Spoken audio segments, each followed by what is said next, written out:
Welcome to part 2 of my Kentucky Route Zero playthrough. Again, this is my first time through the game, and Act 2 continues to impress. I love that we got to explore the Bureau and meet Lula. The Museum of Dwellings took my breath away, and the Act 2 interlude, the entertainment, made me cry. It was so powerful. Welcome back to the Zero, everyone, and I hope you all enjoy. Here we go. Time to begin Act 2. Launching.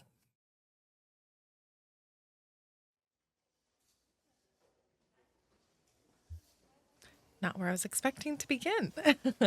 Letter. Attention, Lula Chamberlain, regarding your application. Is that Lula? Or is Lula sitting outside of the frame? Letter. Thank you for your application to the Gaston Trust for Imagined Architecture's annual fellowship. We received a record number of applications this year, over 100 in total, and regrettably, we can award only one fellowship position per year. As you know, our review process includes a multi-phase blind committee analysis of portfolio submissions, as well as a careful review by a panel of subject matter experts on each applicant's notability and relevance in the field. We must be extremely selective in our process so as to maintain the standards we have established over our 35 years in operation. Our panel did not select your application. Oh no, Ula. We encourage you to consider reapplying next year. Many young artists and architects reapply for a few successive years before being accepted. Sincerely, Dr. Carl Stone Norden, architect, Gaston Trust for Imagined Architecture. Now, I'm wondering, because at the end of Act 1, we had the interlude, and we saw Lula's art exhibit. So, was that an exhibit that was curated prior to her receiving this letter? And that was stuff that maybe she applied with, or is that something maybe after the fact? Like when was that not architecture, art exhibit? Below the printed text is a hastily handwritten note. Sorry for the condescending form letter. Love your work. Unfortunately, I just do the mail here. Your OBT SVT Robert. Your up. I don't know what that abbreviation. OBT, I'm not sure. SVT maybe servant. Like your something servant Robert. I don't know. I'm Lula. Lula folds the letter up and puts it in her handbag. Lula opens a folder on her desk labeled proposals. Lula sorts through documents, all printed on a fading letterhead reading Bureau of Reclaimed Spaces. Proposal 1, site, hospital. Proposed use, auto dealership. Proposal 2, site, distillery. Proposed use, graveyard. Proposal 3, site, basketball court. Proposed use, kennel. Let's go in order for now. Let's do proposal 1. You know, it's really interesting. I live in Portland, and we have a very famous mall called the Lloyd Center that has not been an active mall really for a long time. It's very much it's in its end. It's in its sunset. While there are sometimes events being run there, they have like an 80s walkabout class where you're like people go in 80s aerobics gear and like walk around the mall and get their steps in. This is a space that for a long time developers have been essentially trying to sell or demolish in favor of like making something else. And that is where my mind instantly went when I'm hearing about this reclaimed spaces. And I'm hoping maybe Lula in this role can make these spaces useful to community again versus I think what often happens, which is you just get another apartment complex that somehow is never filled because the rent is too high for anyone to afford anyways. So yeah, I'm interested to see what this Bureau of Reclaimed Spaces is all about. So proposal number 1, hospital closed due to repeated sanitation violations. Ooh. Auto dealership sanitation requirements comparatively lax. Small operating rooms could be repurposed into offices. Large cubicle-style administrative offices could be repurposed into showrooms. Interesting. how am I supposed to endorse or oppose if I don't know, like, I don't know. I feel like I need more context. Um, I feel sad because I feel like a hospital is probably needed, and I would like to oppose it if we could find a way to make the hospital pass its sanitation violations rather than instantly say, nope, sorry, you gotta go. Uh, so I think I'm gonna hit opposed for now. But I'm like, if I oppose, what happens to these buildings? Are they just left empty? I don't know. All right, so now we have the distillery proposed use graveyard. Let's look at number 2. Distillery still active, but scaling down operation to less than half the site. Distillery built on top graveyard. Originally, oh god, a hybrid distillery graveyard could share resources. Chapel, once repurposed into bottling facility, could be repurposed into chapel. I feel like, I mean, we're repurposing it and it's going back to its original use, and hopefully they can find ways to do that all respectfully. So let's endorse this. I'm really curious to know if this impacts anything. Oh, we can't do the third one? Shoot. So this is me, Lula, at an office job. Oh, with Rick watching my every move. Rick clears his throat. Busy. How are you, Rick? I shouldn't complain. So, did you get my note? About the proposals? I've just finished them. I'm not going to talk about office party. No, thank you.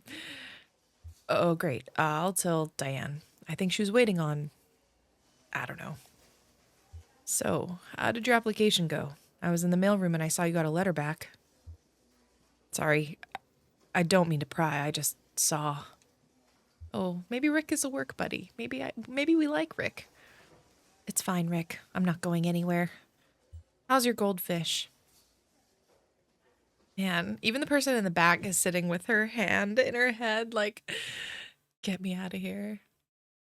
Act 2, Scene 1. But what's happened to the original folks that we went into the zero with? Are we not going to get to see the zero yet? I was so ready. Oh, here we go. Oh, Blue. Gotta say hello to Blue first. Maybe someone here can point us in the right direction. Yeah, looks like they're still open. Must be the night shift. What do you think they do here?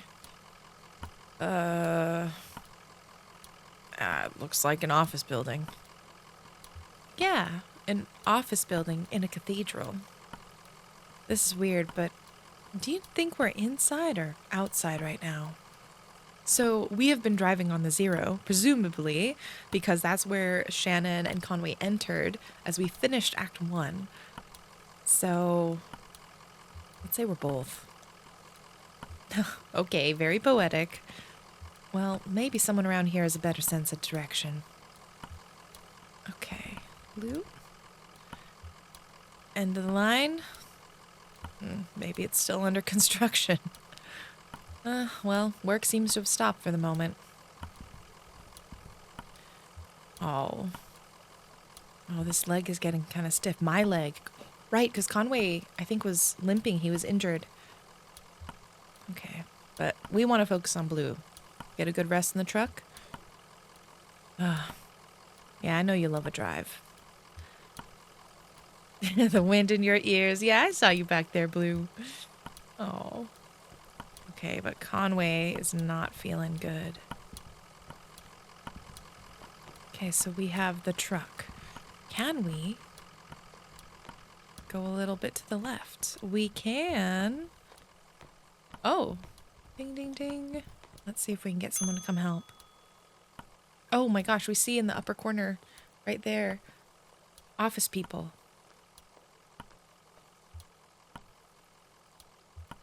Mary Ann, the receptionist. Well, here you are. Better late than never, I guess. Just unload the whiskey over there by the elevator. I'll figure something out. We're actually a bit lost, ma'am. You're lost? So you're not the... Sorry, honest mistake. We're supposed to have a little celebration here at the office, but the whiskey never showed up. I saw your truck and thought, but you don't really look like one of the boys from the distillery anyway. What are you celebrating? Oh, the less I understand, the better. When I'm here, I keep the fans turning and the furnace hot and listen for the bell. When I get home, I'm a different person.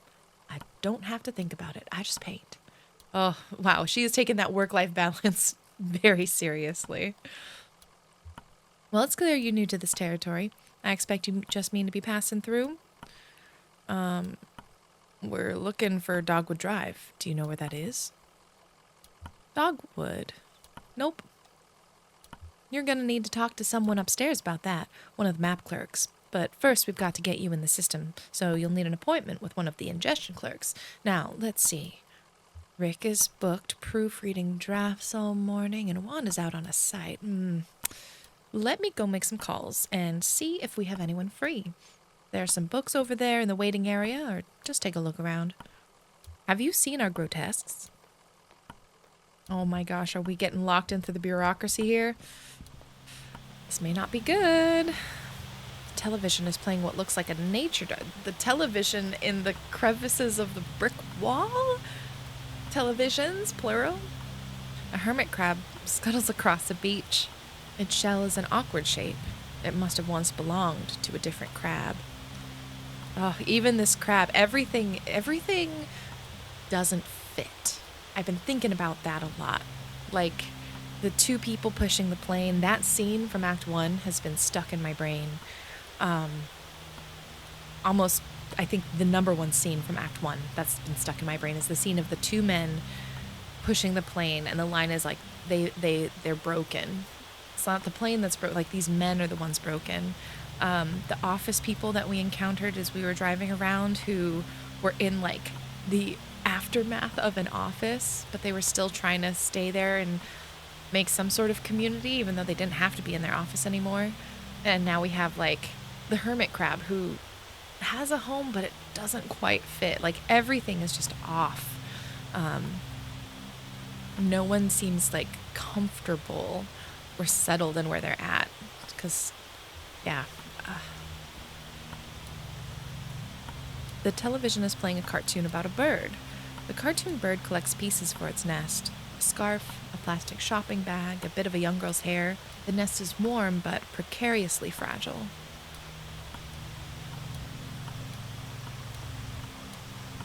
Oh my gosh.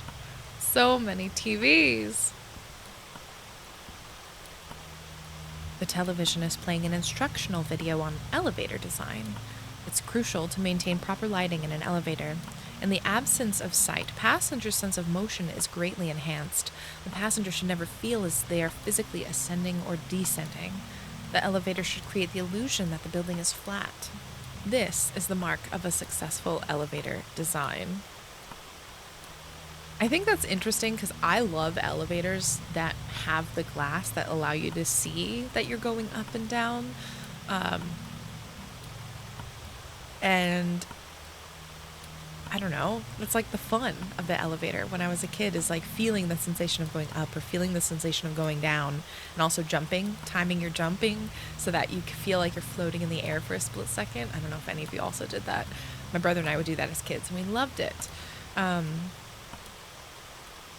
So it's like the mark of a successful elevator is that you don't know that you're on an elevator.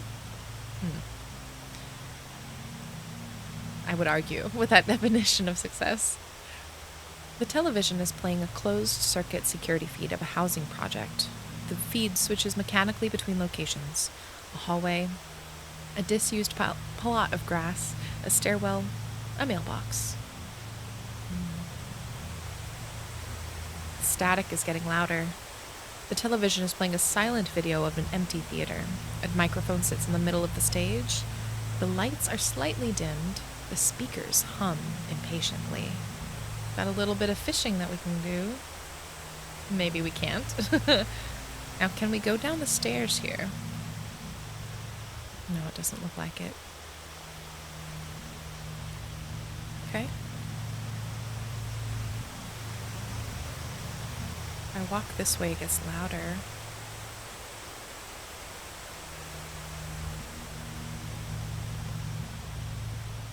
Interesting. All right, let's head on back. I wonder if it's about time or not. Oh, good. I thought you'd left. People can be so impatient. You never know. Well, I have you meeting with Lula Chamberlain. She's a senior clerk and doesn't usually handle the ingestion process, but she's the only one with room on her plate this evening. My schedule says she's on the 5th floor reviewing some diagrams. The elevator's just back to the left there, 5th floor. All right, let's see if this elevator makes us feel like we're not on an elevator.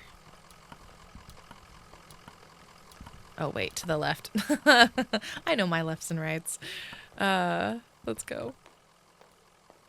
Back to the left. Oh, Conway. Oh my goodness. I really feel bad. He's like, it feels like with his hand, he's like almost pushing his leg along. 3 books are piled on the table: a service manual for a sewage pump, some architectural plans for a bungalow, and a slim collection of Japanese death haiku. An envelope is protruding from the bottom of the stack. Conway picks up the envelope. The envelope reads, Bureau of Secret Tourism. It contains several small handwritten brochures with ritualistic directions to bizarre locations. Do I get those directions? Oh, yes. Oh my gosh. The Bureau of Secret Tourism, esoteric excursions for the intrepid and curious. All directions start from the Bureau of Reclaimed Spaces. We've got river tunnels, the Dymaxian Gallery, Gallery of Mislaid Furnitures. Oh my god. Mineral Springs. Oh, that sounds really nice. Meditation tunnels, the Deep Valley, happy hitchhiking. We got a phone number. Okay. We've got in and out, casket, boot, tape, scarecrow, pendulum, brake, bones, feeder. Field notes. And these are the field notes that we've had. Okay. Interesting. And I can't engage with it again.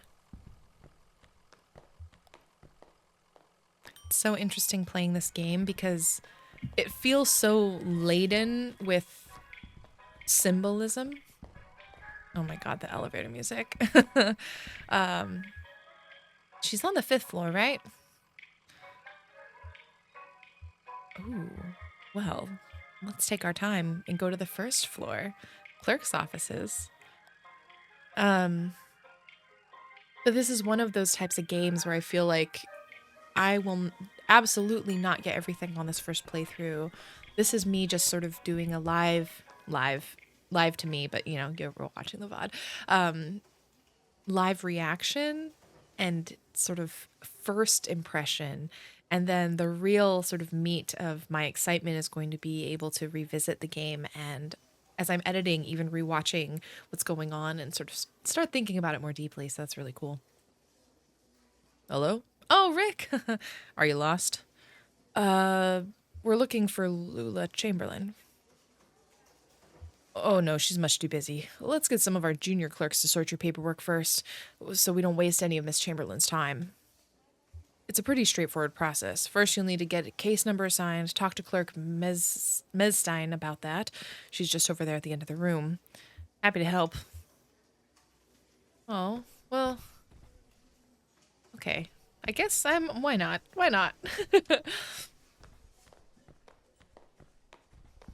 I should have gone straight up.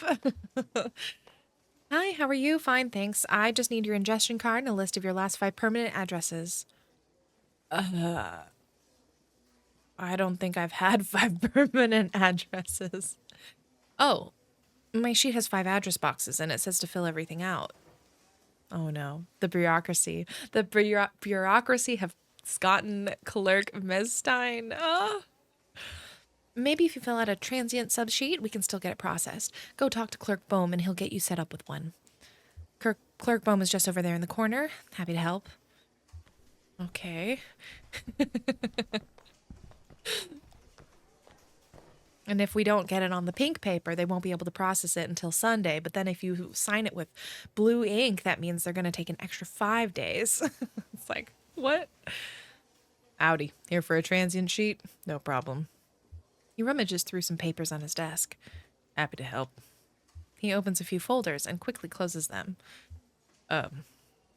Looks like I'm out, but I know there are some back in the archive. You'll have to put it in a special request with Clerk Macmillan. She's the document czar. Straight back at the end of the office there by the file cabinets. Okay. Oh my gosh. Shannon is not having it, but Conway, he's just like, I'm gonna follow the rules. I'm gonna do what they tell me. Documents request. One transient subsheet, please. We're gonna keep running with this. Much to Shannon's dismay. Happy to help. Please just put your requisition form in the inbox and I'll get to it as soon as possible. Requisition form? Yes. You don't have one? Shouldn't be a problem. They're quite easy to fill out. Just ask Kurt Clark Mestine and she'll get you sorted. Round and round we go.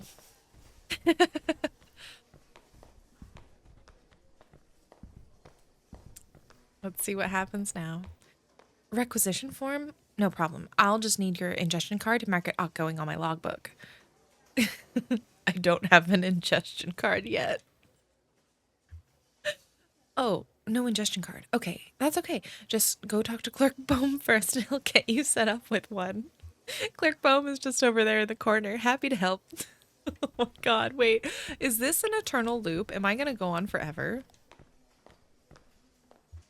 Okay, here for an ingestion card. No problem. Happy to help.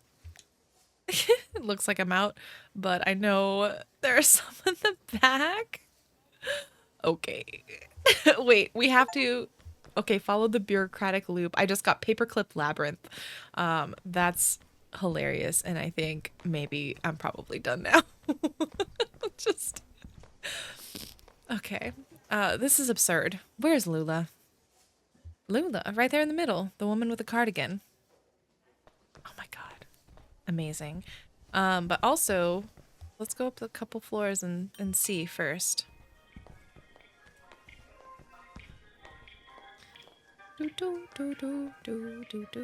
Okay, her office is down on the first floor.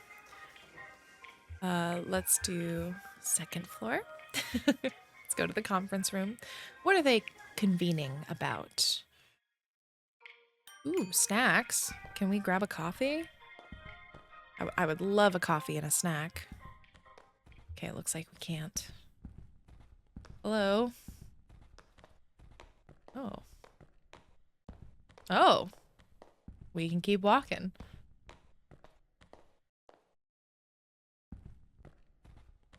To nothing?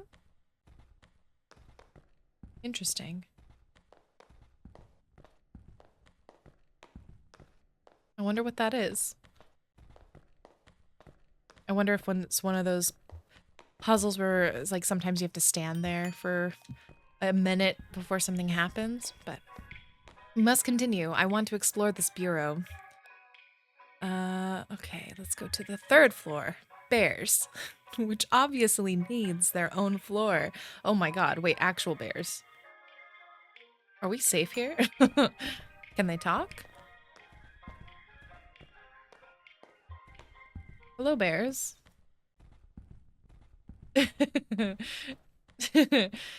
And this is part of the, again, this like magical realism. What is this? Oh.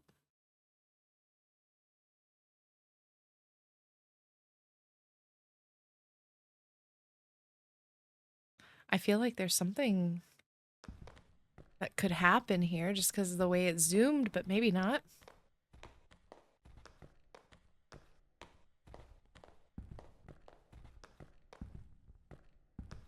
Oh, we're like back a bit here.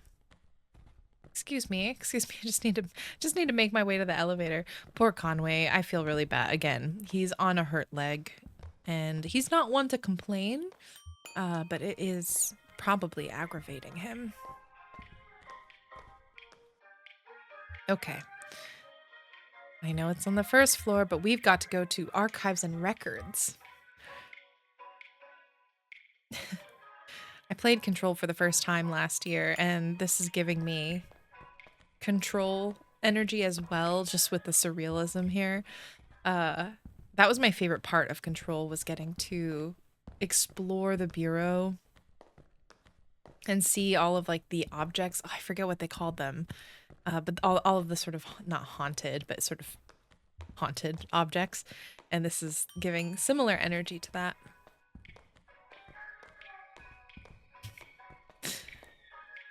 Okay, her office is on the first floor, but we're going to go to diagrams and drafts.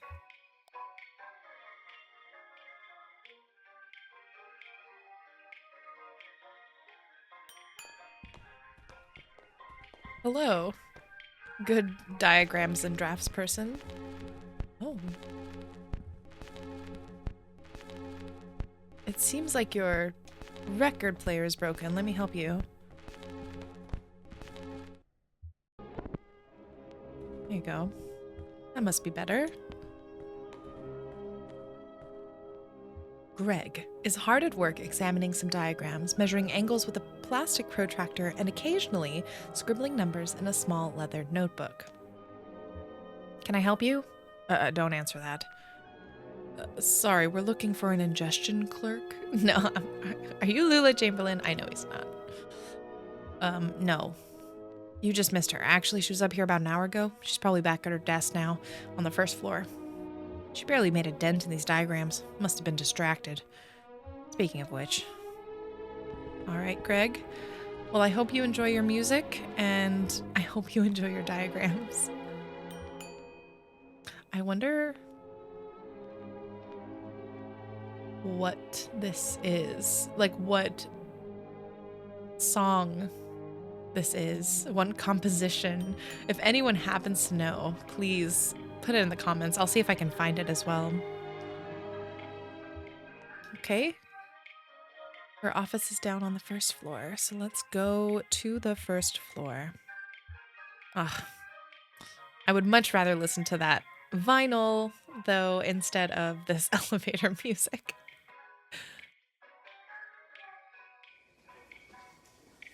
All right, Lula.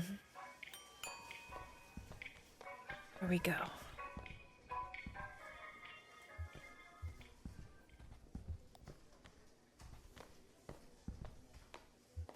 Having fun in the paperclip labyrinth? Well, you made it eventually.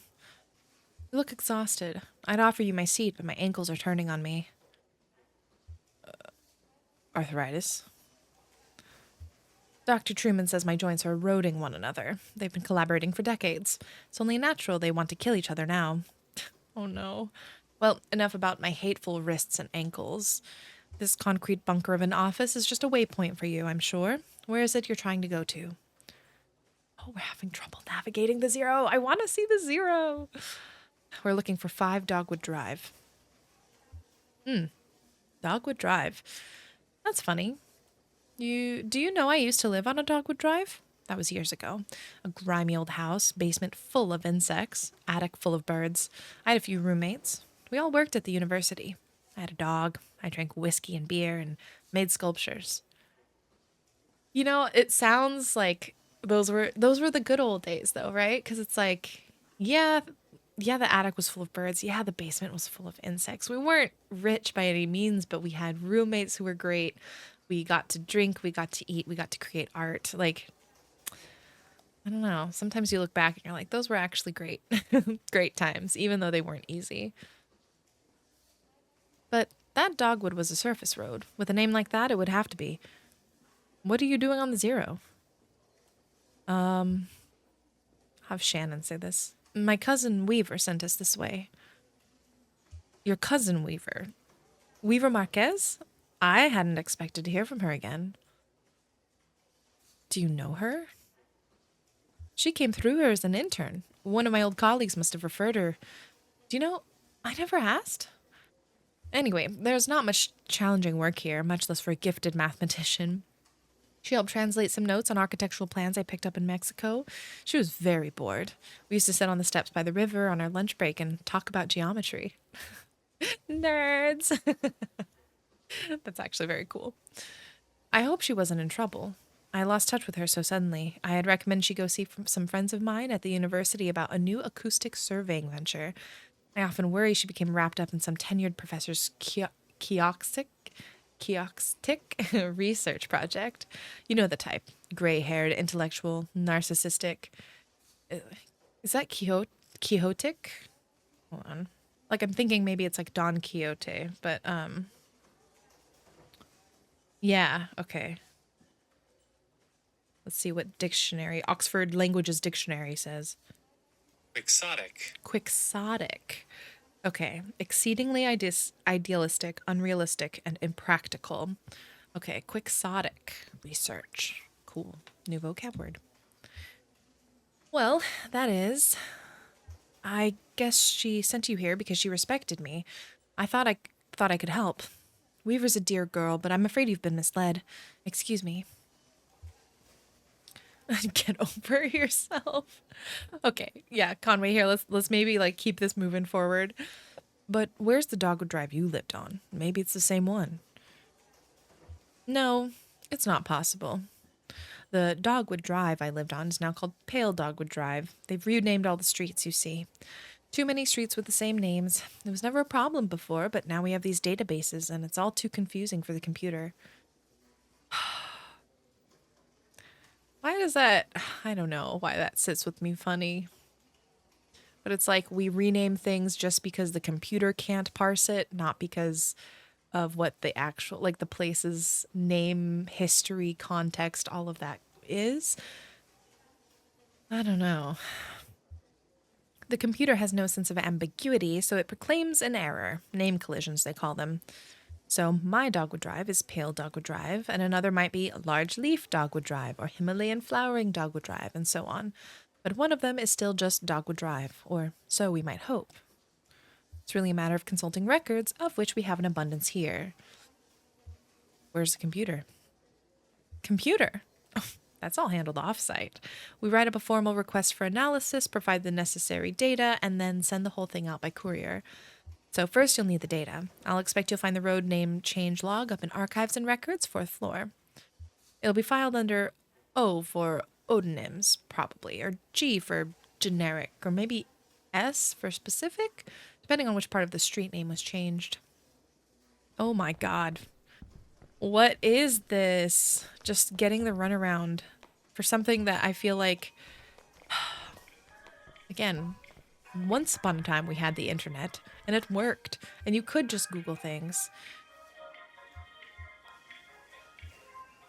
Not anymore.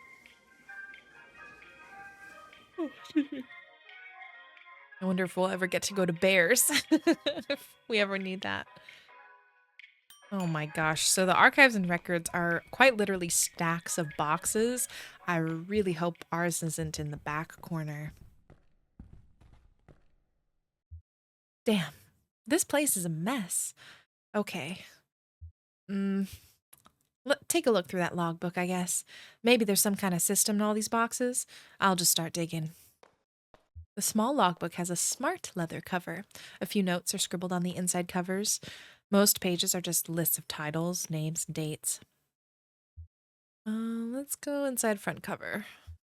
Document staff, please do not transfer any more records from the storage unit until we get the new file cabinets in. We're up to F. That will have to do for now. Instruct clerks to focus on activities beginning with the letters A, B, C, D, E, or F, or activities most likely to involve research on subjects beginning with those letters. For example, cars is okay because it involves automotive, driving, brakes, etc. But air quality is not okay because it relates to health, safety, pollution. Oh my god, this sounds like the worst filing system ever. What? Oh my god. Okay, page one. Several documents relating to sporting competition venues were quickly checked out and back. Several documents relating to sporting competition venues were quickly checked out and back in over a period of few days. Basketball courts, baseball fields, alleys, and parking lots. Parking lots doesn't fit in the alphabetical thing that they've outlined. A single set of documents relating to coal mining operations was checked out and back by several different people within a few hours. Okay. Note in logbook, failing antique shops folder missing. Listed checked in on page 63, but not present. Okay, well, let's put the logbook away. I feel like nothing really was helpful. Nothing? Me neither. Half of these boxes aren't even labeled, and the rest are all from the first letters of the alphabet. I couldn't find anything with an O or a G or an S. Maybe that clerk knows somewhere else we can look. On the road again. Whoops. No, I mean to go down. Sorry. Oops. Well, does it matter? Because I can pick the floor no matter what. Doo doo doo doo doo. Okay, first floor. Here we go. Back to our good pal Lula, who doesn't like her job, but is there, as you know, we all end up doing. We all go to our jobs. You know, despite how much we love or don't love them, they are always work, and she seems to be not loving this place. Nothing? That's unfortunate. Well, they must still be in transit. You see, we've only moved into this new venue somewhat recently. It's all a bit in progress. This was a cathedral not so long ago. Can you believe it? And then the Bureau reclaimed it. The old congregation has been directed to one of our storage facilities for their activity. Wait, there was still a congregation? Why are we pushing out and quote reclaiming a space that still had people coming here to worship? That doesn't feel right. And that makes me okay. That's where you'll find the street name records, I expect. At the church. Marianne at reception can give you directions. Just come back here when you have the files and we'll begin the necessary paperwork to have the information analyzed.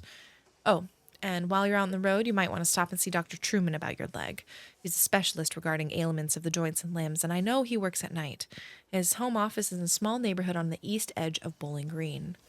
Here's his card. Do stop and see him. That leg is a miserable sight. Take care of each other. Well wish or ominous warning? Or both. I think probably both. So, okay, we're gonna have to go. I want to get Conway's leg taken care of. I would like to find out more about Shannon and Weaver and their family. I'm assuming we'll get more information about Weaver specifically. Because, again, I feel like it's been confirmed that the Weaver we saw was a ghost. So is she dead? I don't know. Oops. Where am I walking? I need to get in front of the wall here. Was there anything back here? Nope. It's a bit tough because, again, poor Conway cannot go very fast.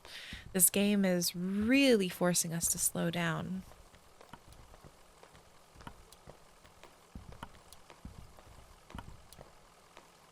Get what you need?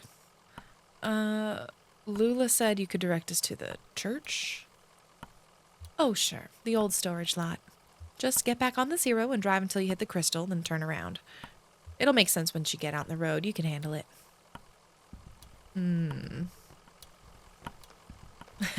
Shannon lingered. Give a little bit more of a side eye before turning. All right, Blue. Let's get in the truck. Buckle up and see what the Zero has in store. I am so excited.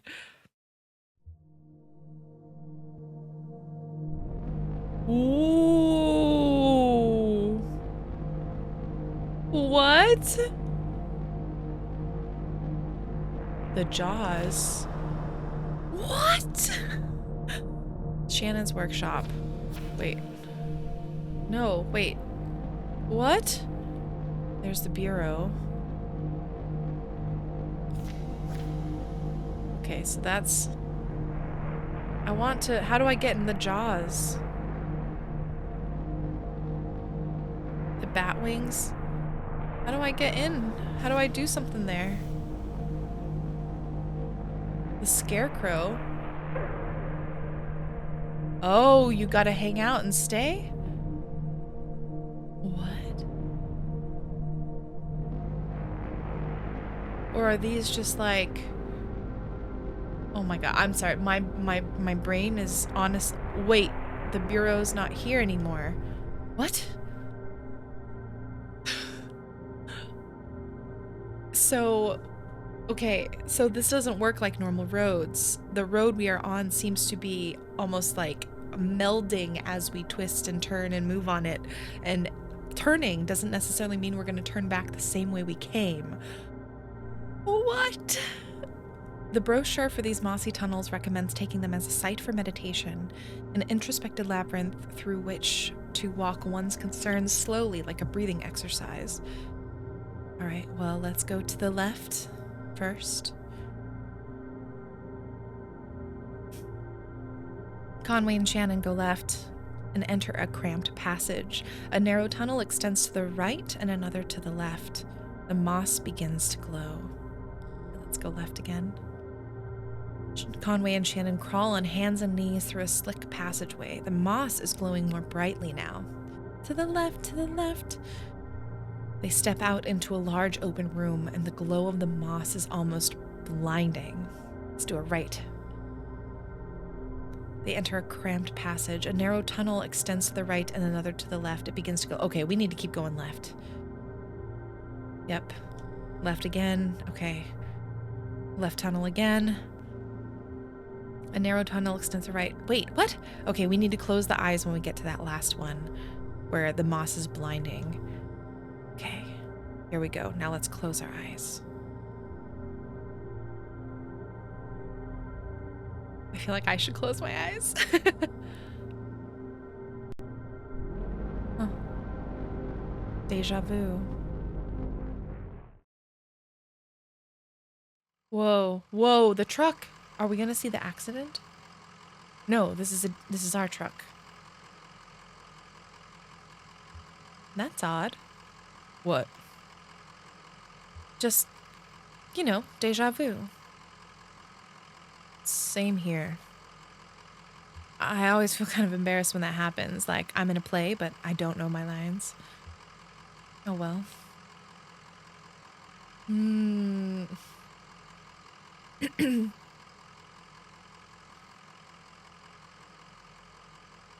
Oh, the way the camera pans out is so good.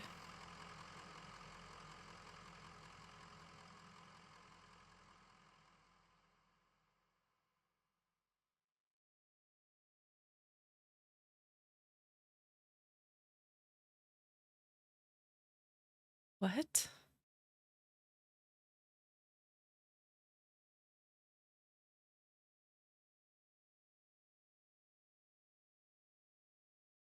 What? Oh my god. There's the casket. Oh, we're back at the scarecrow.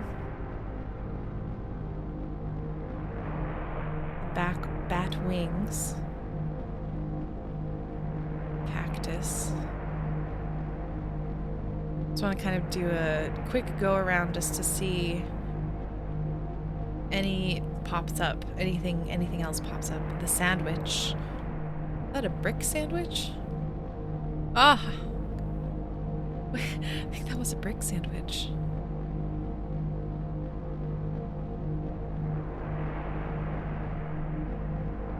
Sprocket. Okay, hold on. Let's look at our guide really fast. Bureau of Secret Tourism.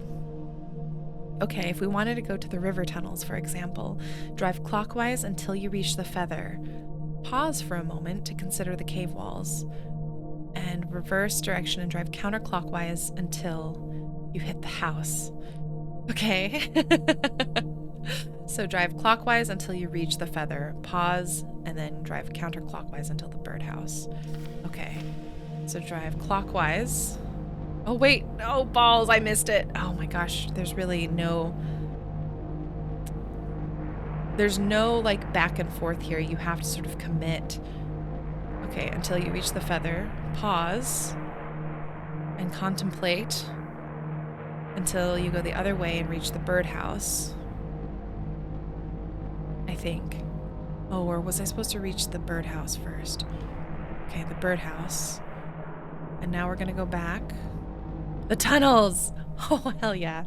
The tunnels are described as a series of arterials excavated by the runoff from an underground river which long ago evaporated, now the tangled vessel of marooned echoes.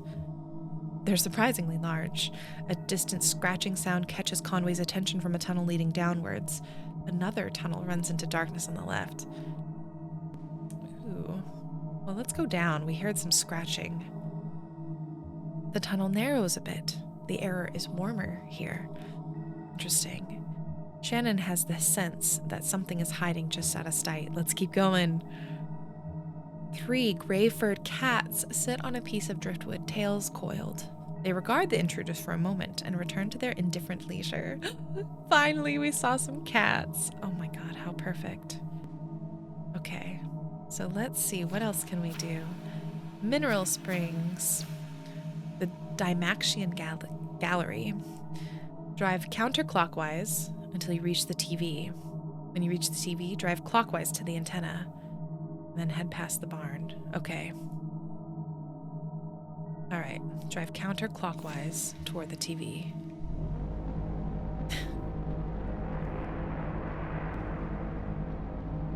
Man, this is so cool.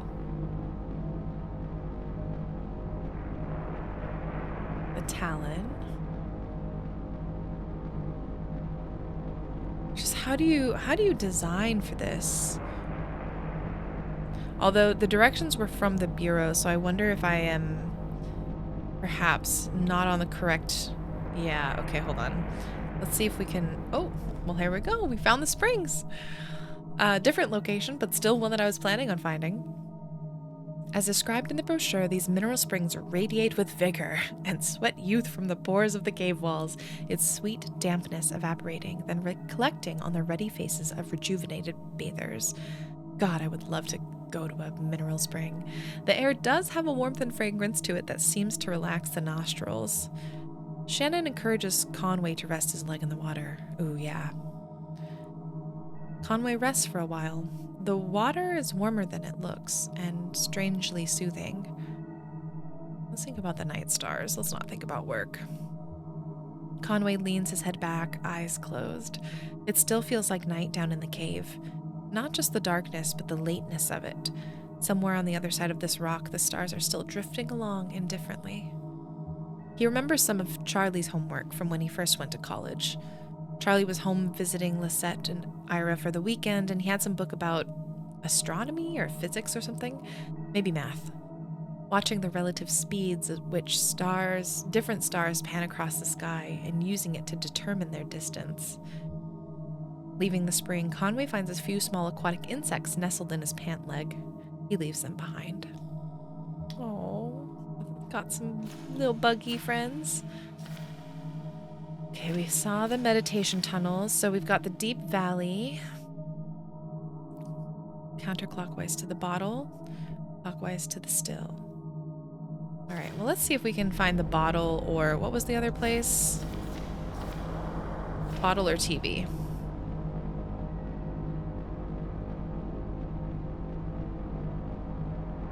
Okay, we got the birdhouse.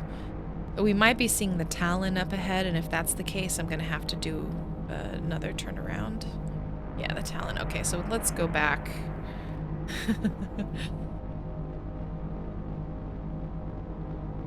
We have a sleep as well. The nest. Hold on.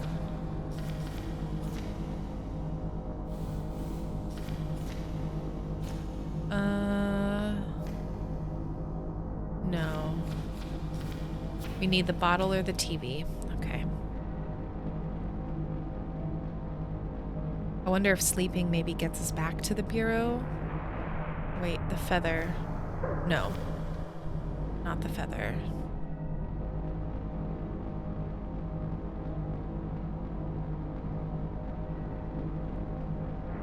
Okay. Maybe there was a 65 degrees by the feather. Maybe I take that.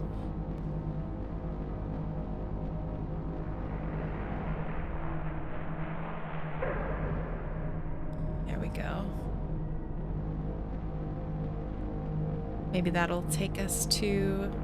Okay, well, there's the brick sandwich, which I think, God, this was like a thing back in the day where I feel like in bars, they like weren't able or allowed to sell alcohol without...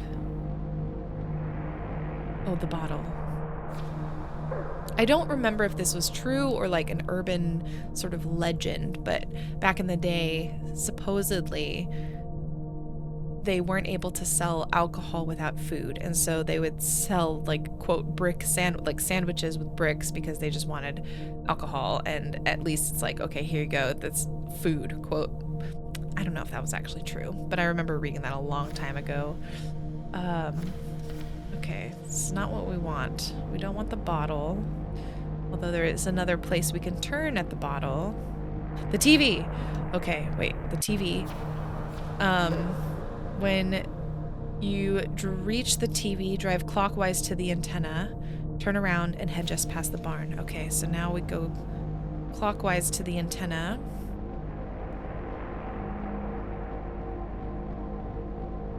The rocking chair. The antenna. Okay, then turn around and head past the barn. Yes! The brochure describes this place as a gallery of mislaid futures, abandoned on lonely highways as American industrial design shifted its gaze to the intangible. It's a large warehouse full of oddly shaped vehicles, blimp-like rusted vessels, mostly painted in a dull green that has now faded toward brown. No path has been carved to navigate between them, and many have been damaged enough to leave menacing bits of metal running jaggedly through their small open spaces. It's all a visitor can do to stand at the edge of the building, neck craned, trying to get a glimpse of something.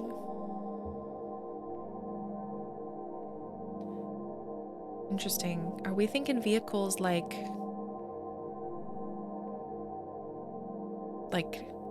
just cars? Are we thinking like dirigibles? Are these vehicles that no longer have, use, no longer are being utilized?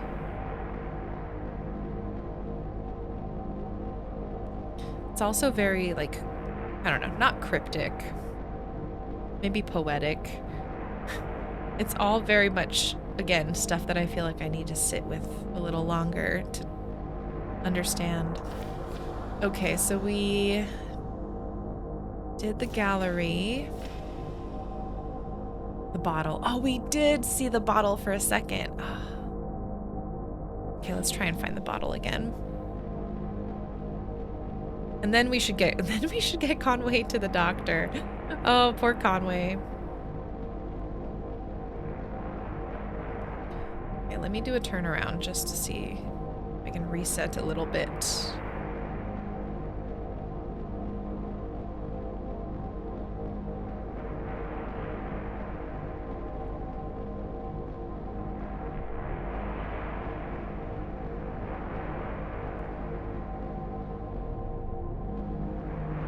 Okay, oh my god.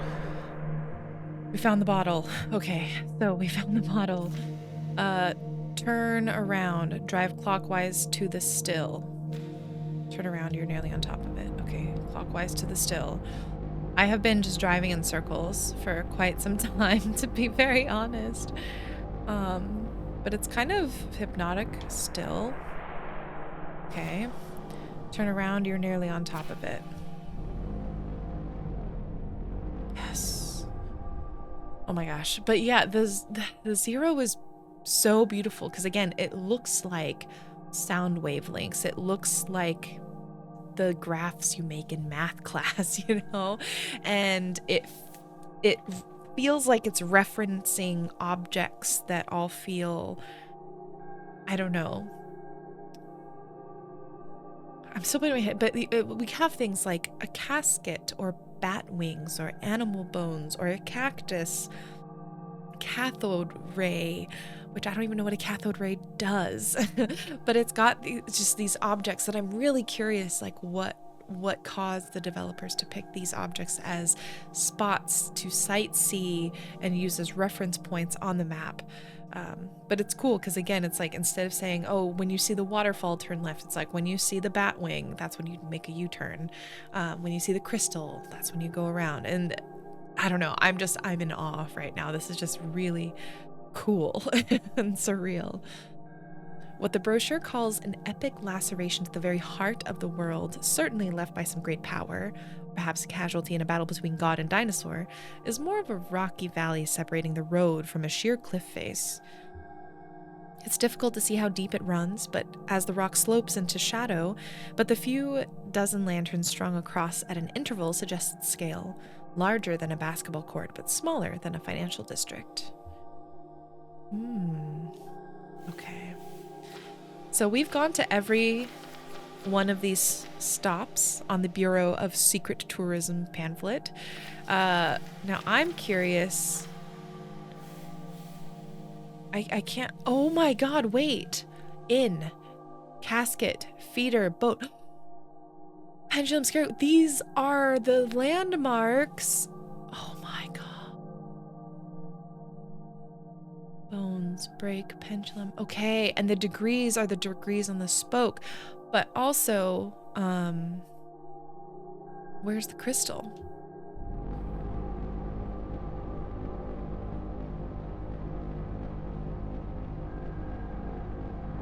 Okay, so we're at the bottle, for example. So bottle isn't on here, so it must be a subdivision of one of the other. Oh, dang it. Going back and forth is really wrecking me. I can't be so indecisive on these roads. The barrel run. I gotta find the crystal.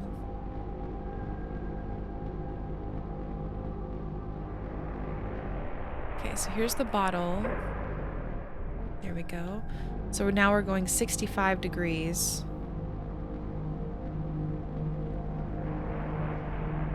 We've got the tree, sprocket, the anchor, bicycle. So really quickly, tree, sprocket, anchor, bicycle. We don't have a boat. I have passed the rowboat. Feather. The wheelbarrow.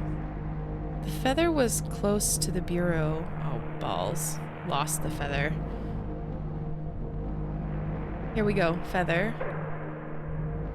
31. Okay, so I wonder... 31, is that 31 degrees, like boat? Would that be would boat be 0? You know, and out would be 90? So would tape be 31? I don't know.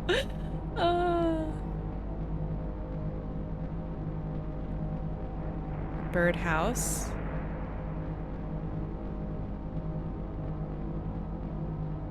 I fear I am doomed to roam the 0 for all eternity, stuck on this highway that is so beautiful and poetic and melancholy, but also impossible for me to navigate. Okay, so I guess we're on 65. So we have the feather. Past the feather a couple times. A wheelbarrow. Okay, antlers.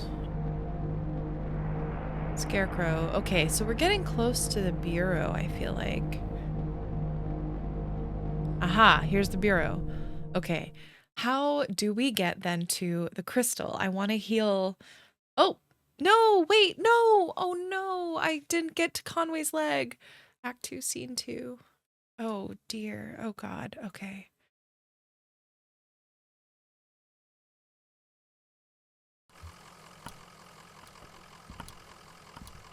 Well, let's investigate what's going on here first, and again, see if we can go and... Oh. Hello? No, you know what? Actually, I want... Hi, kitty! Oh my god, we got a little cat here.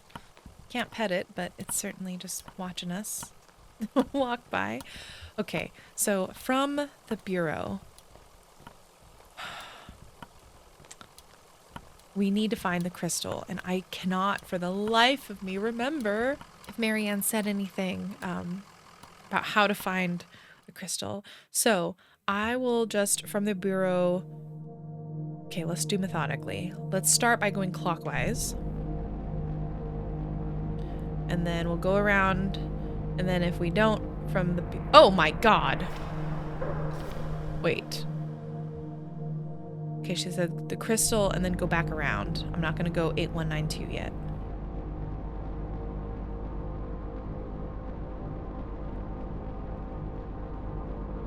Oh, self-storage? Is that it? I think so. Act 2 scene. What was scene 2? Did I totally bork this up? Oh my god. St. Thomas Church. Church.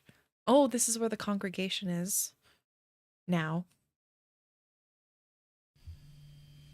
Holy moly. Access self-storage. This is beautiful. In like a really eerie way. Is that it over there? I don't see any congregation. Maybe it's after hours. Let's see what the janitor knows, I guess.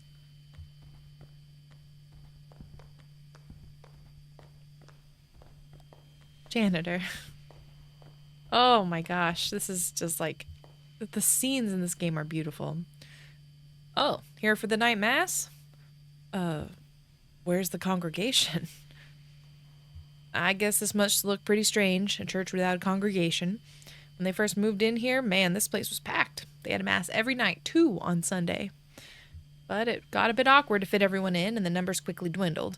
Once folks started to see it as a thing that was falling apart, they lost their center of gravity and just started wobbling. It's like so many things, you need a critical mass of people to buy in for it to become a thing that happens. Then the preacher started coming too, but he left his old tapes. Same with the organist. I found some old acetates in the Bureau archives, photos of people in churches, so I keep it running. Do what you have to, right? Right now we have to find some Bureau documents. Oh, you're from the Bureau. I moved all those documents down to Unit C315 to make room for the Mass. It's down at the other end of the building, same floor.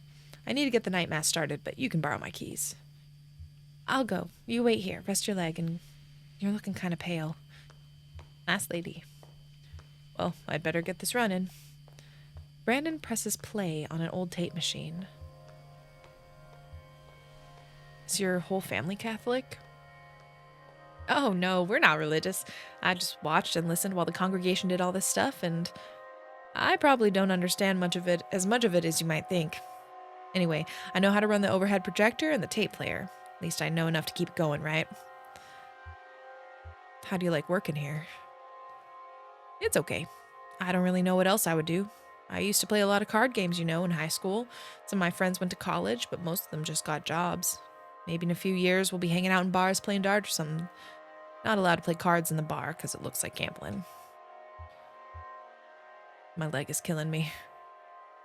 I bet everyone's telling you to go see a doctor. Hey, I get it. Too expensive.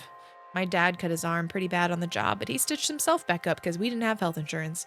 But then his hand didn't work very well, and he got pretty depressed, and eventually he just sort of... Well, I guess I don't know what he should have done. Who knows, right? Jeez.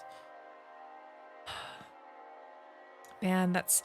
And it's like, if we assume that the 0 is in Kentucky still, it's like these are all people who, whether they're above ground in this quote real world or in wherever the 0 is, it feels like everyone has either been impacted by a tragedy and are working their way through it, or they have been impacted by something that has, or they have been like stopped in their tracks for whatever reason.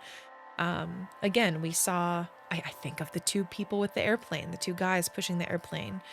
I don't think it crashed, but it wasn't going off the ground. I think of the people in the office in the first act. I think of the car accident that we saw. I think of, again, like this congregation, which was thriving and now is just doesn't even exist except for this one person who's like trying to make sure it just still happens for anyone who does show up. It's like what happens in the aftermath of these blockers. And it's interesting because Brandon's not even religious. He's like, I just think this was something that should continue to happen for people who want it to be here. And I think that's kind of beautiful in its own way. And then you hear about his dad who had this accident happen, tried to heal himself, couldn't, because if you need stitches, I feel like there's probably a lot of stuff going on that maybe you need more help with medically. And like he wasn't able to fix everything with just what he was able to do at home. And that caused him, it sounds like, to perhaps take his own life, is what sort of I'm assuming.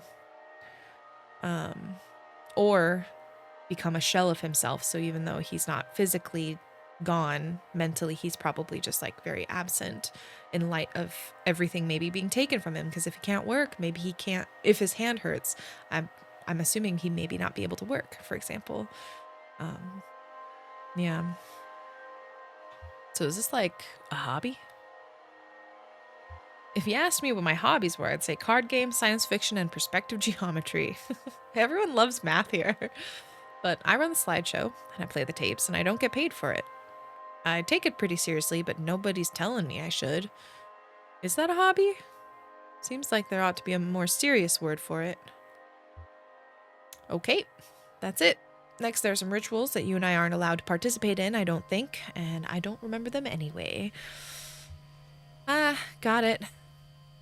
Oh, you're just listening to the sermon. What? I found what we came here to get. The file on street name changes. You don't look good. Let's head back to the bureau and get this straightened out, and then maybe we could go see that doctor the clerk recommended. All right. Bye, Brandon. I don't know. There's, again, everything is so melancholy in this game. There's something beautiful but sad about someone who's perpetuating and continuing doing these rituals when nobody's showing up to enjoy them. Oh my god, the light. Mm, so theatrical, like of the stage play theater. Oh. Oh my god, wait, the lights actually went out? Jesus, are you all right? What in the hell? My leg is stuck. Shit. Okay, I'm gonna pull you out. We have to get you out. Wait. This is in the cave. Are you hurt? Can you put any weight on that leg? It's fine. Just try and stand up. Careful. I'm right here. Damn, don't worry. I've got you. That leg is in bad shape. Here, let's get you onto the tram. There you go. Now let's see if this thing has power. What is happening to Conway? What the heck? We just flashed back to Act 1. Hey, old man, look at me. Can you hear me? What happened? I don't know. He collapsed. I think he blacked out. He was mumbling about the old mine for a minute. The old mine where we met.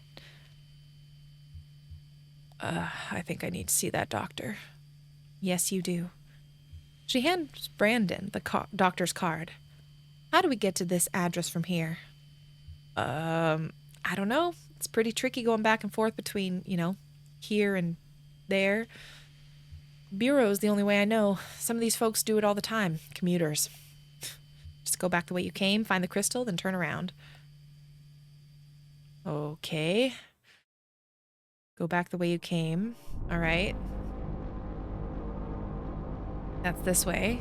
Find the crystal and turn around. And then I think we'll be at the bureau. Okay, crystal. And turn around to the bureau. Beautiful. And hopefully they'll be able to give us better directions to the doctor. Because I thought I was going to the doctor, Act 2, Scene 4, this whole time. But that was to the self-storage unit, which that was me just getting confused. Bureau of Reclaimed Spaces.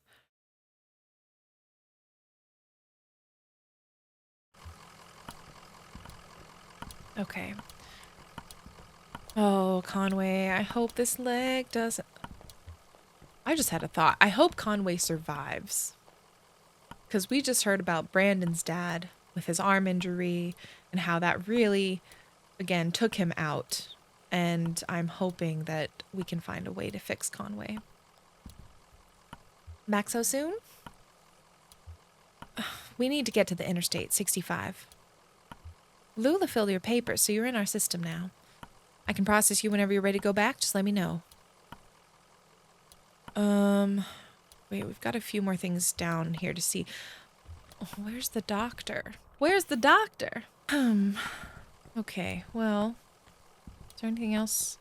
I don't know. I don't feel like anything else in the bureau would be. Let me just check the bureau just to make sure.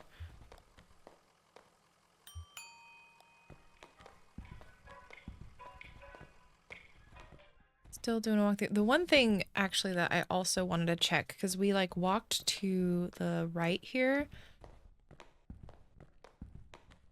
And I'm doing that with each of the floors. Because it looks like there's something over there. But it doesn't look like I can actually. Oh! Oh! Organ.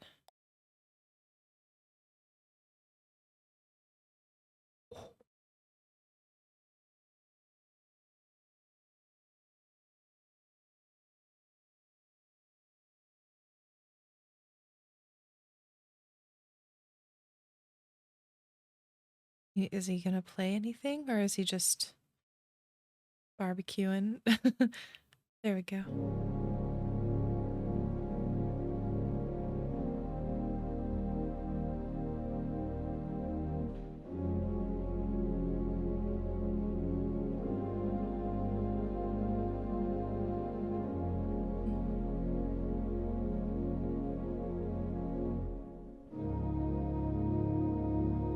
I wonder if this person was a part of the original congregation, because he's certainly not with the Bureau.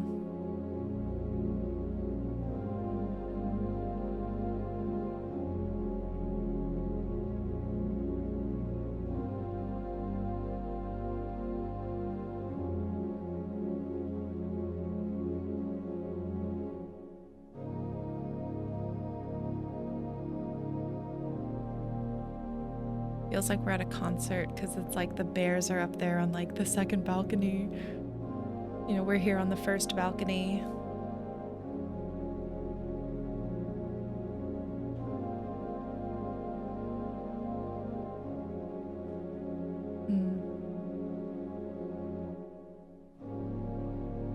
Don't know how long this is gonna go. Hold on, I'm gonna click and see if he continues playing. Yeah, he does.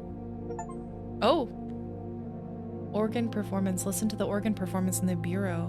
Whoa!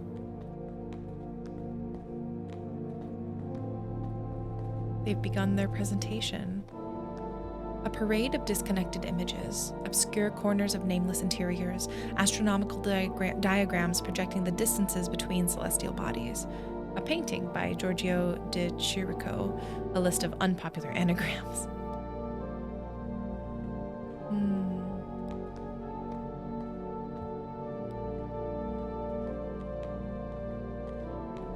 Okay. Well, I guess, I don't know. I feel like I'm ready to go to, was it Route 65? Is that what we called it? And maybe that'll take me to the doctor. Feel bad. I feel like we got instructions to the doctor and I am just not remembering it. So sorry if you're yelling at the screen, you're like, there's a different way to go, or if that is the right way to go. This crab is wearing an empty inkjet cartridge as a shell. Oh. And which makes me sad. It needs a real shell for its shell. This crab is wearing a dense chain of paper clips as a shell. Whoa, wait, they're all coming up. There's a ton of crabs here. And hermit crabs are kind of an interesting animal to have here just because, you know, they're constantly outgrowing their home. They're constantly, oh my gosh, they're all coming up. Okay, let's go talk to Marianne and head out. They're constantly looking for someplace new to live because they're outgrowing their home. And I feel like, even though it's not necessarily something that any of our characters want to. In a lot of ways, they've outgrown whatever place that they currently are in, whether it's like a mental space, physical space, whatever. And they're in this transient period trying to find their next home. Actually, and even because Conway, he's a delivery driver. He lives in that space of like moving from here to there, but not actually being like super present in one space all the time. Like his job is, yeah, to be in that liminal space. That's also kind of interesting. All right, we're ready to be processed. She hands the receptionist Lula's card. Can you tell us how to get to this address? We're looking for Dr. Truman. Of course. This is a neighborhood just outside of Bowling Green. Wait, Bowling Green. Get on 65 going southwest. Take a right just past the observatory, just before the river. If you continue north, you'll be there shortly. Take a right? What do you mean take a right? Okay. All right. 65 going southwest. Take a right. All right. Okay, cool. Happy to help. Happy to help is like the bane of my existence. And it's funny because I know I say it, but it's like the corporate happy to help, you know? Oh, whoa. Wait, we're back. Oh my God. We're back. Radio towers. A roughly circular cluster of narrow radio towers sprout from a muddy field.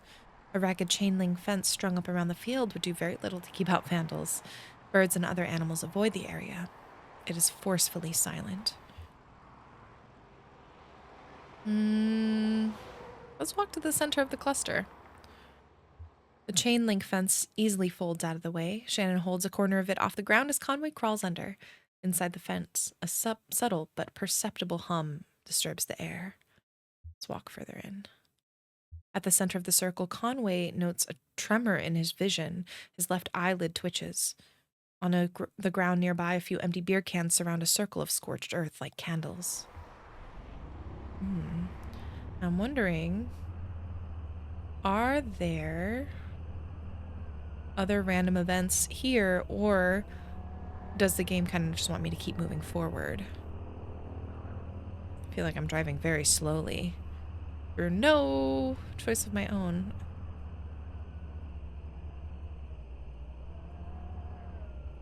Dirt road, okay.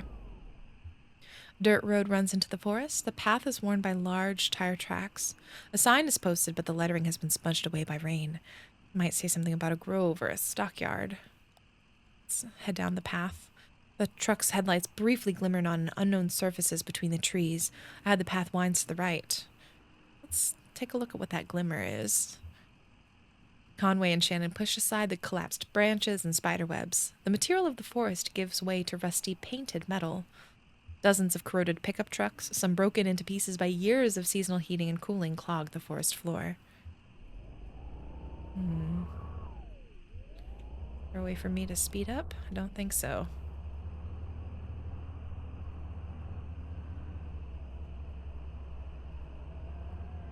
Scenic view.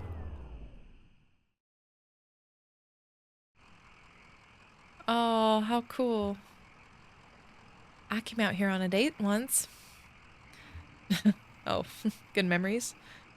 Not really. Oh well, next time you can say I came out here once driving around with an old friend. Oh, that's so sweet. Maybe that'll be better. I love that. Oh, the stars look like they're moving.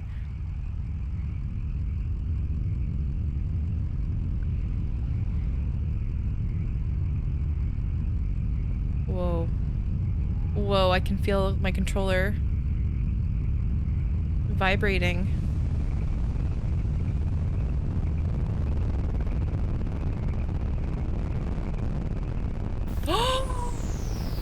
Whoa!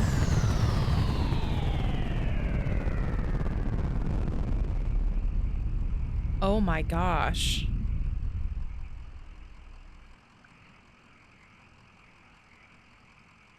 That's terrifying and amazing.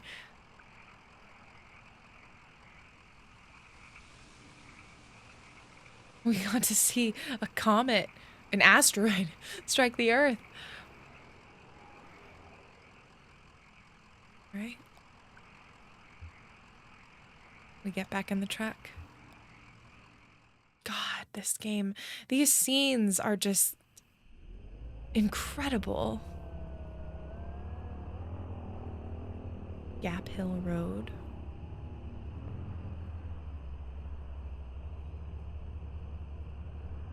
I wonder if I can drive faster when I'm on the highway. It's unfortunate because that's like, I want to explore more, but it just takes so long to drive. I feel like we're driving slow. Maybe because we're injured. But I'm also afraid of missing out on like scenes like what we just saw. You know? There's so much.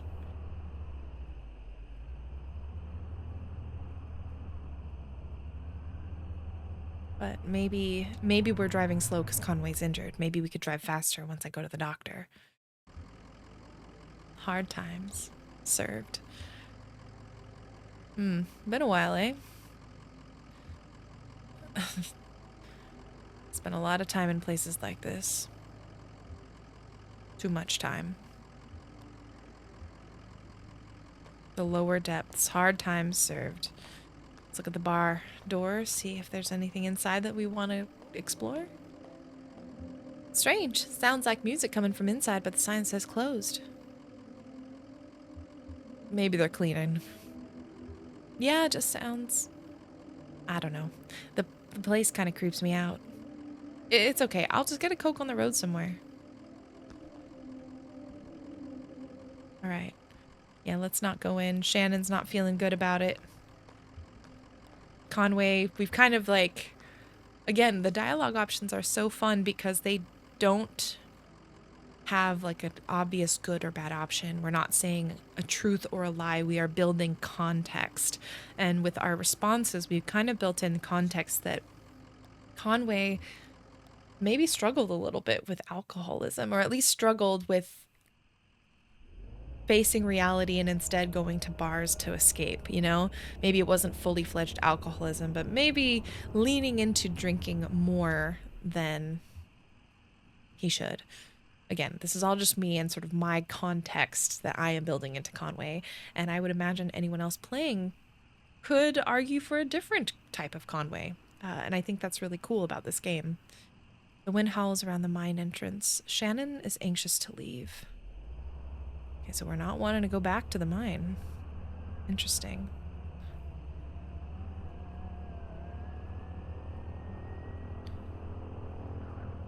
Building up a little momentum, sort of.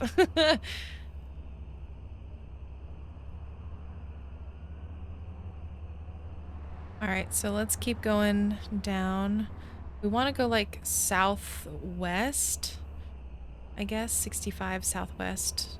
We're supposed to look for, what was it, an observatory, a river. Okay, so this looks like there's a lake over there, so maybe go a little bit. Oh, Bowling Green Road. Okay, so we're getting close.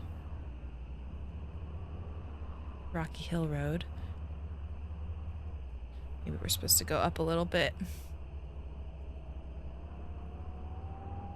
Yeah, because here's Bowling Green Road. Traffic jam. Oh. A line of cars extends down the road in a late night traffic jam. Conway and Shannon can faintly hear and see some construction on the road ahead.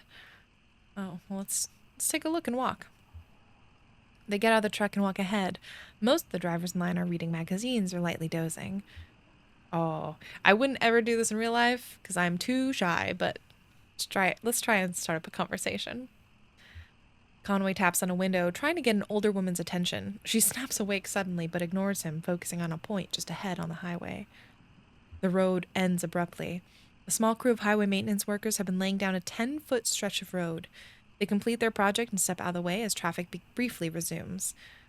The cars stop again, and the maintenance workers begin on the next section. Ooh, building the road as people are driving on it. Damn. Let me check my field notes. Just before the river.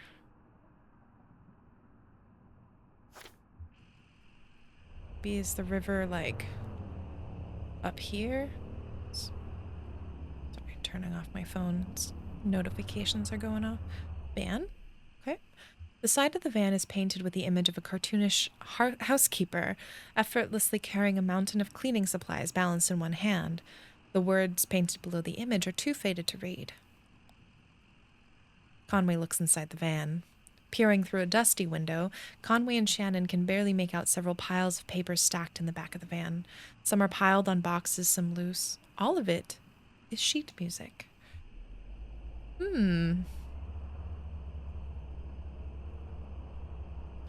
Dr. Truman's house. Not what I was expecting, but that's cool. The neighborhood at the address on Lila's card has been demolished. In its place is a large museum still partially under construction. Oh. Act 2, Scene 5. Museum of Dwellings.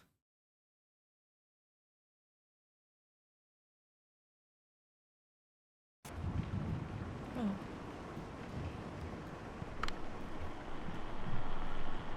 Oh, wait. I am not Conway. It's like we're in the scaffolding of, again, a theater show, a play. Oh, yeah, he was talking to his dog. Guy was a weirdo. What did he say? Just small talk, you know, like you talk to your buddies or something. Like you talk to a dock worker, just like, damn, this is a lot of rain. I haven't seen rain like this since that storm a couple years back that took out Lisette's herbs garden. Feel bad for that old dog getting dragged all over by a couple of drunks. Okay, whoa, Thomas. What are these assumptions? Old dog like that should be sleeping on a porch somewhere, but that's loyalty for you. Well, they didn't stay long anyway. I heard the man and the lady talking when they first came in, but they didn't see me. What were they talking? What were you doing up that late? What were they talking about? The man said his leg was hurting him. They were looking for Dr. Truman, but he was already gone. They didn't know, so they kept looking around. I assumed they were from the power company. You know how they're always coming by unannounced and messing with this or that? I just shut myself up in my room to wait it out. No sense getting involved. Well, how did they get in? Must have been one of the kids who left the front door unlocked. Something's gotta be done. They run around like animals. You know that Flora left a can of soda on top of my shelter door and I almost killed myself slipping on that sticky mess the next morning? Something's gotta be done. What? Why did we put up the umbrella?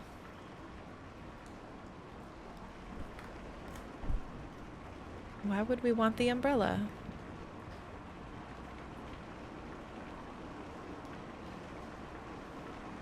Whoa.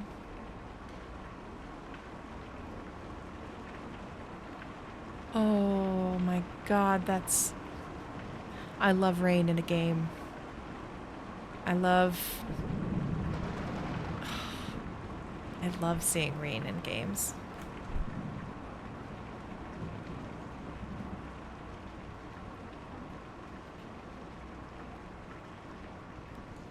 Or maybe we can go left. I keep opening and closing the umbrella. Who knows? Oh, there we go. Whoa, this camera work is so good.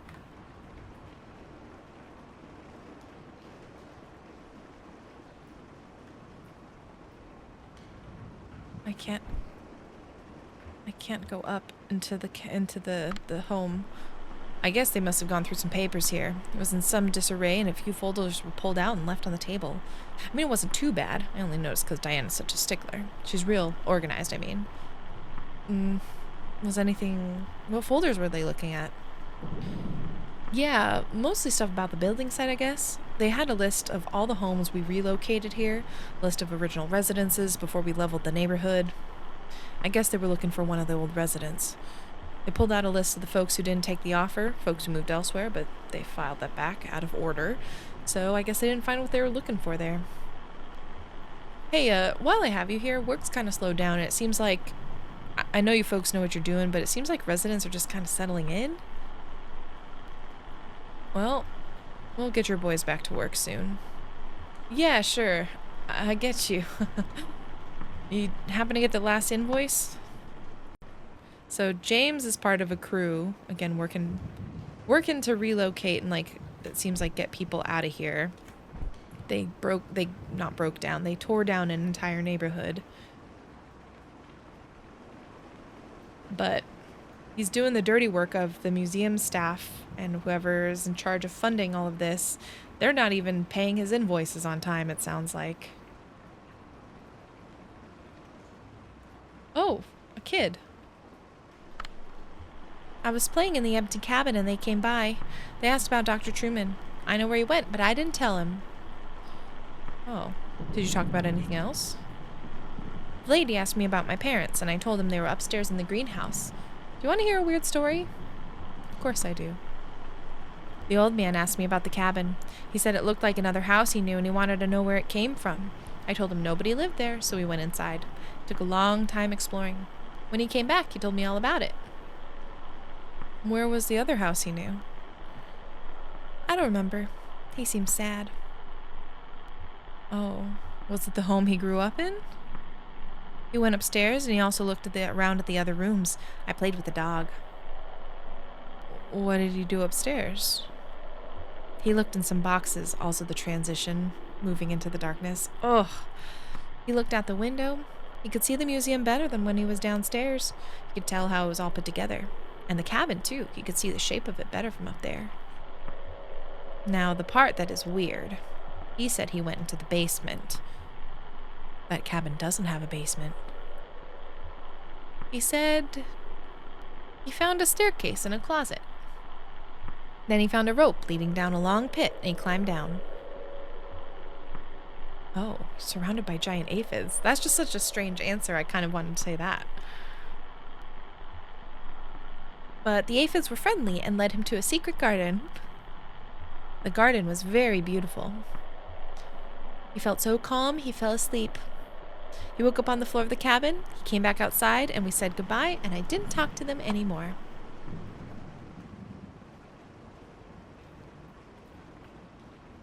So I wonder, is this Conway's childhood home?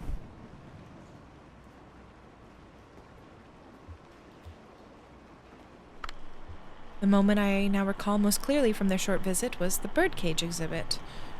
The old man stopped to rest, or maybe to think. The young woman had been anxious up to that point, but she stopped as well and examined the birdcage more closely. It seemed to elicit a tenderness from her. She ran one fingernail along the bars of the wire cage, marking out a tuneless scale, like a child's xylophone. And then they moved on. This is almost like they are the exhibit, and the museum is of their behaviors with these objects.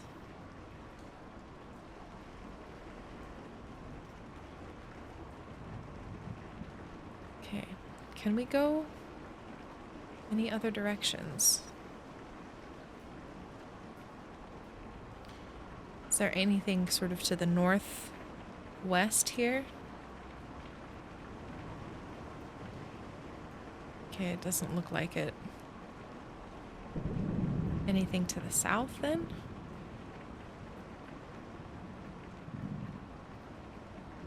I don't know why I'm having Conway walk with the umbrella, but I don't know. It seems fitting because we have we have it. Why not use it, you know? Can I walk past the birdcage? There was a doghouse over here. Yeah.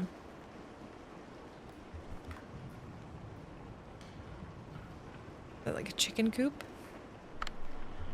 We ought to get some real chickens in that coop. Do some homesteading. None of these folks know how to live off the land, you know what I mean? It's just a display, another kind of dwelling. Yeah, no offense against you guys. I mean, I appreciate all you've done for us. Oh man, I need to sit and think on like what... You know what's wild to me is that the Museum of Dwellings demolished people's homes, actual dwellings, for the sake of, let's preserve all these different kind of dwellings, but it's in the purpose of trying to quote, preserve, they've ruined.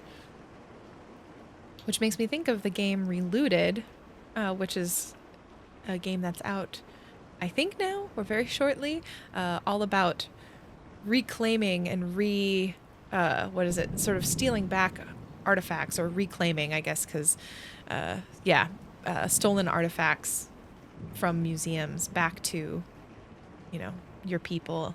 I'm like, this is kind of giving me slight sort of nods to that in a way.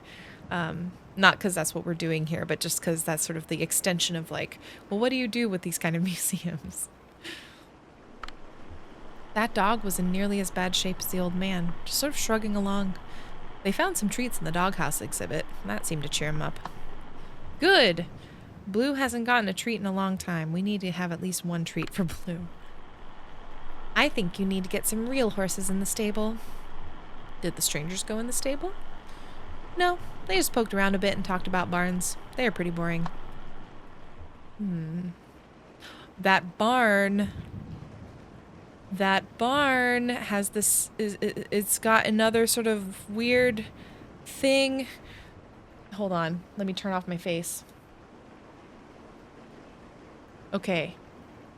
If you look at this barn where my face was, there's another sort of like image there where you would not expect an image like that to be on a old-fashioned sort of Kentucky barn, at least not from my experience. So yeah, it's different than the one at Weaver's house, but still not expected.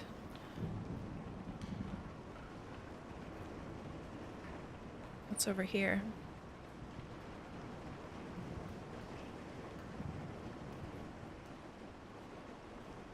Whoa, hello.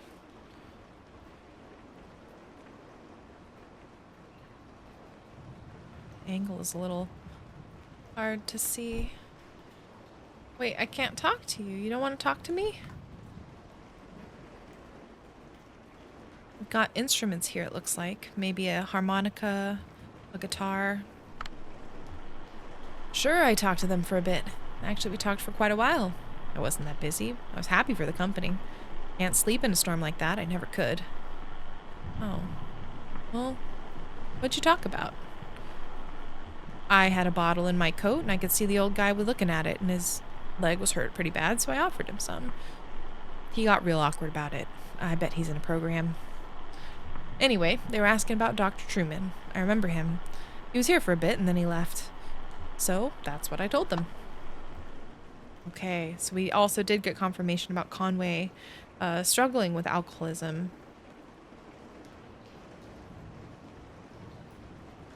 Oh, this rotation. Again, it feels a little bit like we're almost like in the round. In terms, which we're not, but the way the camera is panning, it feels kind of like it. More so we have bird's eye view that we're rotating along, but again, so theatrical, so just breathtaking at how beautiful this game is. Yeah, we gotta wait for Blue. Beautiful Blue, the sweetest pup in the whole game. I was gonna say the whole 9 kingdoms. And that was a very random reference to the 10th Kingdom, which was a TV miniseries on ABC, I think. God, I loved it so much when I was a kid. Oh, let's bring up our umbrella here. Let's see if we can find someone. We were working in the greenhouse and I saw them come up in the elevator. They were lost, obviously. It was obvious. Okay. Now we're looking up at them. Whoa! Did you see that bird? Oh, of course, I saw them looking at that odd-shaped building. Did they go inside? No, they just looked at it for a bit. I don't know if I'd feel safe setting foot in there personally. Always looks like it's about to take off. Actually, I guess it's sort of romantic. Anyway, they seemed interested in it. Tired, soaking from the rain, they still stopped to examine this strange building. Oh, Blue Blue, come next to me. Get under the umbrella, silly pup. Difficult to see or even hear a storm like that, but I was awake and alert, studying the week's forecast. Should even out shortly, I'd say. I've asked everyone about what they said to them, and I feel like I want to try asking some questions about the people as well. You pay close attention to the weather. Hard not to up here. Oh my god, the giant bird! The strangers wanted to know how I coped with the exposure. I guess some people never understand the appeal of life on a sailboat. It's tragic, I'd say. Well, then they had to leave. Looking for a doctor, I think. The old man was having a bad time. It was a short conversation. Life on a sail... What the heck? Life on a sailboat. Even though it's a static sailboat. Flora was playing down on the lower level, and we'd been having a glass of wine in the greenhouse. We ducked out of the way when he came in. After all, they were complete strangers. We didn't know them. Did they seem dangerous? No, nothing dangerous about them, but you just can't know, can you? How could you? Well, I heard the young woman ask her friend about his job. He's some kind of furniture collector or dealer, I think. Didn't sound like things were going well. Maybe they were here for a buyer. Yes, definitely some kind of furniture collector or dealer. I heard him talking about antiques.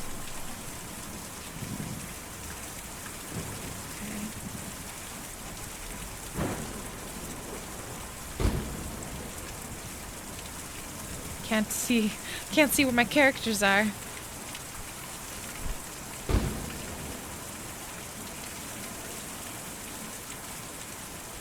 Oh, he was inside. There we go. Okay. So, they hid from us. Nobody wants to talk to us, really. Well, no, we had a few people talk to us. I saw you folks drive up. I like your truck. What kind of truck is that? I feel like in this moment, Shannon is going to cut Conway off and be like, no, we got to focus. Do you know where Dr. Truman is? Yes, ma'am. He's out in the forest. Me and Julian took him out, and they're there a few nights ago, and he didn't want to come back. He lives there all the time now. This museum is an okay place to live in the daytime, but it's no good at night. Folks can't just sleep in a place like this, and when they do, it gives them nightmares. So we take them out to the forest to sleep, then bring them back in the morning. Is your family out in the forest? Oh no, I don't know where they are. Me and Julian were looking for them a while, but... Anyway, we have a job here to do here now, taking these people out to the forest at night so they can sleep. And maybe, if the rest of them will be like Dr. Truman and want to stay out there, we'll get back to looking. Can you tell us how to get to the forest? You'll have to follow the Green River way out east, and then hop over Lake Cumberland. The roads don't go there. But me and Julian can take you. We were just about to go anyway. I've just got to come over. Yelling. Yeah. What?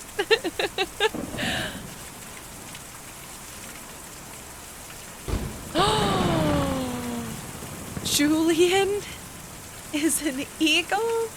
Your brother is the eagle? My God. What? Okay, so oh my God. We are flying. Diner. An all-night diner by the side of the road. The lights are on. Barren River. Oh my gosh, museum. Oh my gosh, this is so freaking cool. There's Eckes Oils. Ooh, church. Oh my gosh. How am I navigating? A country church with a pitched roof and a 3-story spire. A large LED display glows in the parking lot. Behind the church are several dusty metal trash cans, a few of which are opened. Yeah, we did that. That was us. Bait shop. A large dirt parking lot surrounds the bait shop. A sign is vaulted above the road on a thin steel bar. So I don't think I'm controlling this character. Maybe I am. A tiny gray figure walks along the side of the road carrying what appears to be a guitar case. Is followed closely by a smaller shape. A dog? He looks tired. Man, I wanted to give him $1.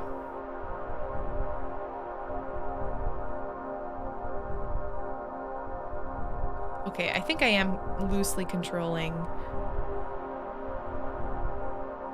Okay, Nolan River. Let's go more this way.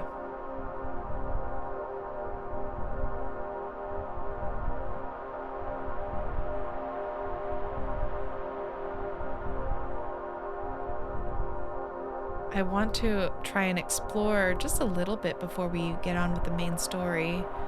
There's the museum. From this height, the museum looks like a blocky crater slowly filling with rain. Okay, so I think the lake we want to go down south this way, maybe? Yeah, there's the lake, I think. Yep, Barren River Lake. Okay, but first, anything over around here. Ooh, farmhouse. Flying past at the speed and angle, the farmhouse is invisible among the trees, its location only marked by Conway and Shannon's memories. From this angle, the building looks strange and abstract, like a pile of intersecting boxes and triangles.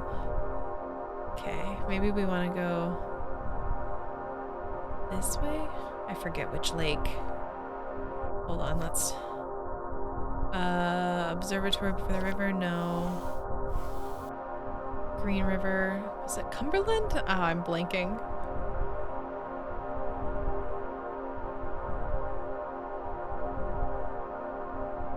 Oh, there's Nolan River Lake. Don't think we want that. Ooh, apartments. 5 people hurriedly carry large objects from an apartment building into a van. The larger 2 are hauling beige shapes nearly their height. The smaller 3 clutch brightly colored objects under their elbows. Most of the lights in the building are dark. The yard's empty, the windows boarded shut. Oh yeah, Stillmore River, Elkhorn Mine. From above, the huge swaying tipple looks like a small wooden lattice framing the edge of the mine entrance. Do we keep going, maybe? Oh, yeah, maybe. Holy mackerel. Okay. There's the lake. A shadowy figure drags itself out of the lake, stuffs its limbs into a smart blue suit, and trudges slackly out of view. Okay. Maybe we keep going.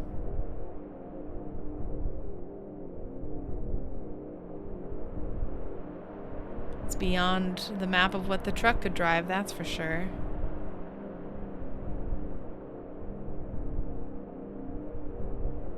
I don't want to leave the Green River too much because I want to make sure... Oh, it's fading. Okay, it seems like that's as far as we can go.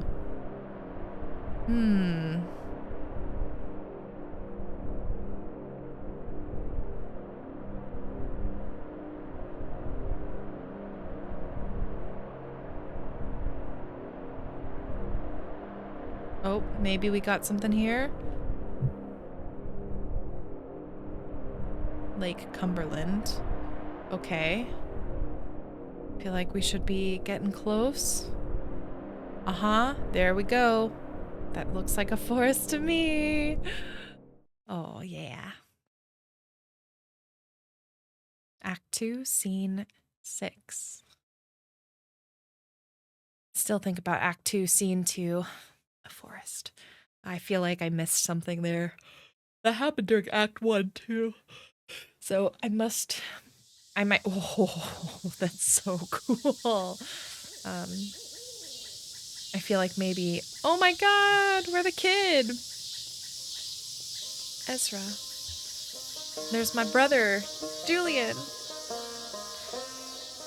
Oh, it's like bluegrass, Appalachian music. Ah, it's so good. Yeah.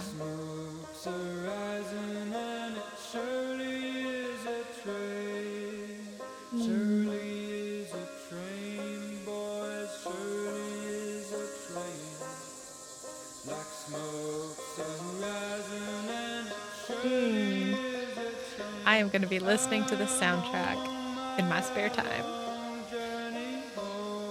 which I already have been, but there's a newfound appreciation for sure. It's okay, just take it easy. We've got to get back on the road. We will, but we need to get this leg looked at first.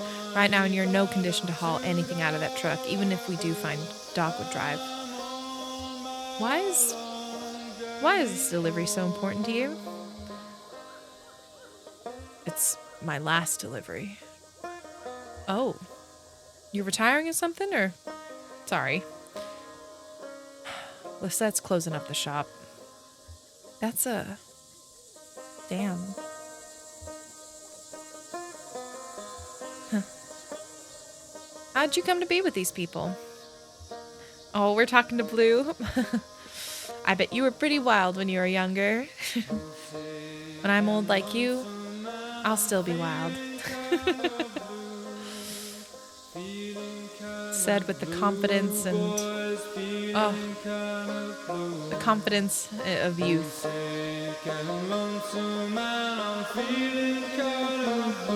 Feeling kind of blue.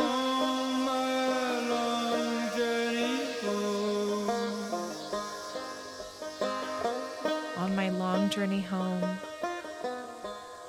Also, the way this tree is sort of in front of Julian, for a second I was like, wait, is how is Julian invisible in the middle?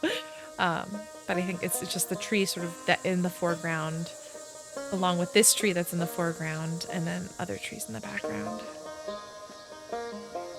Hmm.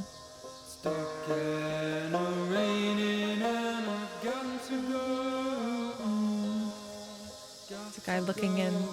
Hey, more dwellings. Shouldn't be much further now. I think I see where the settlement ends over there. Oh, these are some fine looking trees. Yeah, real nice. You a tree enthusiast? I like birds. Birds like trees. Okay, I can follow that logic. You're in a lot of pain right now, aren't you? I just need to rest. We're almost there. Dr. Truman will have a nice couch or something you can rest on and some medicine or something. I don't know.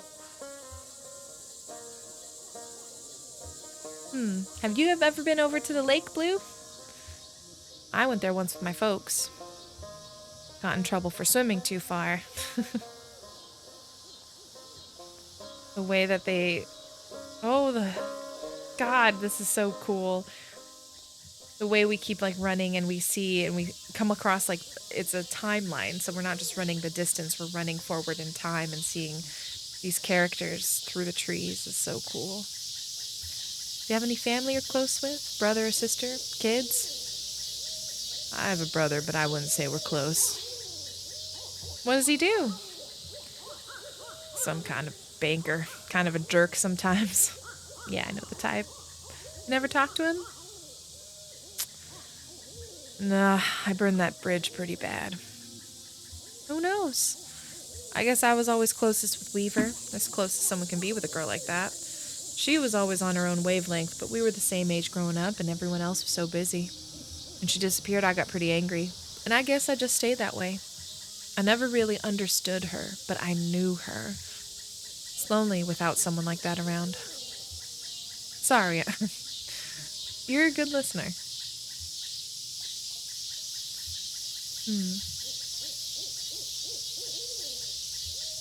You have a way of falling behind, don't you? Don't be sad about it. They always wait for you. Both they... Maybe it is invisible. Because that car is like invisible partway through too. This is so, again, surreal is the word. Wow. Hazen, oh, where have you been? We lost sight of you for a while. Yep, it's easy to get lost, especially out in the woods like this. I never really get lost, though. I just look out for Julian. He's always around.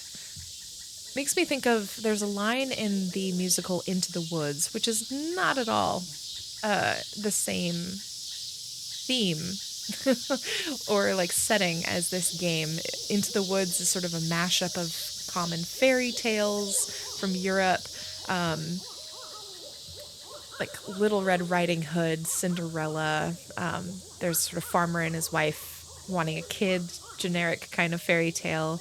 Um, but there's a song I think the baker's wife sings where she talks about how it's easy to get lost in the woods and sort of lose sight of what you're there for.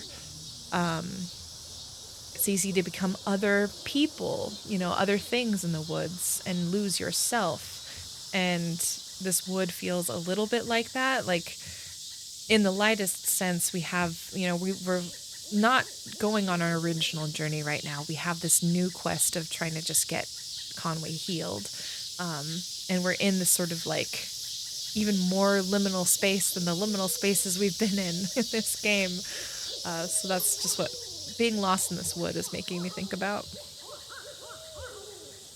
My folks had a really nice house, bigger than any of these houses, but it made them worried all the time. Then the bank took it back.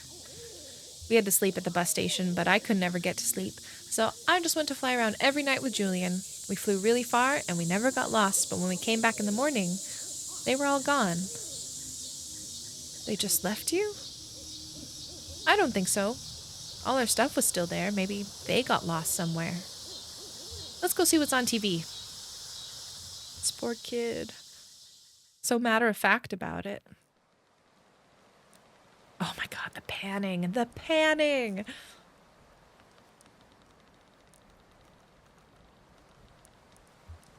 And yeah, I think during that exit interview is when I realized how badly they had me. How else can you pay for medical school?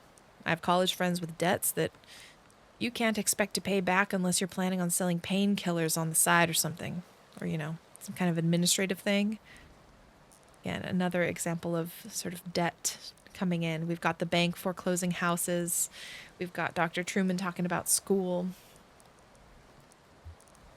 I don't know. Haven't seen what arthritis did to my grandmother, and my best friend in high school destroys wrists building synthesizers. I mean, he was like 17. Ailments of the joints and limbs just seem important to me. I hope that answers your question. Getting a scholarship with that pharmaceutical company had a lot of strings attached, but at least I have somewhere to practice, and even if I have to follow their market trends a bit. And hey, thanks to all those seminars, I'm an expert on the medical uses of Neuropol TM, so it's not so bad. Urofnol? So, how about that leg? What happened exactly? It was too dark to tell, really. Stumbling around the dark. Hey, you might have just twisted it on something, right? Let's take a look. Love how you can see like the trees. It's like they're not inside, even when they're inside. The trees are still there. What are they singing about? They're singing about going home. Yeah, they're singing about their home because they're lost right now. It's a scary song. Well, it's scary, but they can still sing about it. Your friend's in pretty bad shape, isn't he? This is the fast remix. Yeah, it can be scary. And sometimes it might not feel very hopeful. And that's also okay. You can have times when you don't feel hope for a little bit, because that's real. If our house got foreclosed and I did not have a home, I would feel pretty hopeless for a little bit. But I think it's after you feel hopeless and you feel scared, what do you do after that? Because there has to be more than that. For me, at least. Dr. Truman. But it's nothing we can't handle. You might have a few things to look out for in the future. Be a bit gentler with the leg or the way you walk, but you'll be okay. I've dealt with similar cases before. So, the anesthetic we'll use is called Neurophenol TM. It's pretty experimental, but it's more appropriate in cases like yours. The way it works is I'll count backwards from 5 to start the process, and we'll have a normal conversation as the neurophenol takes effect. Then I'll get started. I'm nervous because experimental? Ugh. Here we go. 5, 4, 3, 2, 1. So let's talk about billing for a moment. The pharmaceutical company I'm contracted with was recently acquired by a company that has some.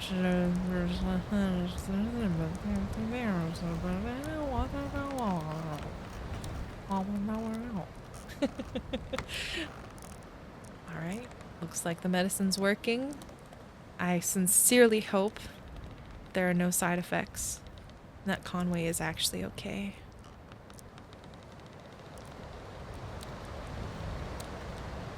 Feels like the ocean, the sound of the ocean, even though I know we're not near the ocean at all.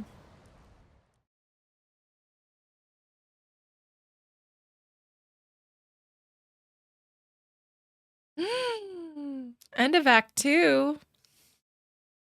I cannot fathom having to wait between these acts, like for an extended period of time. And I was looking up because I'll be recording with Katie of Katie and Catburger very soon, and um, I think the wait between Act 1 and 2 was like 3 months ish, 3 or 4 months, and I think there was another like maybe 4 to 6 months between the next act, and it gets up to like years between them, and that, oh my gosh, would be so difficult. Fortunately, what we have here in the PC edition is these interludes. So even though Act 2 is officially done, we are going to dive into the entertainment as well. Again, these are interludes that I think are meant to build up context, maybe foreshadow, more so than clarify.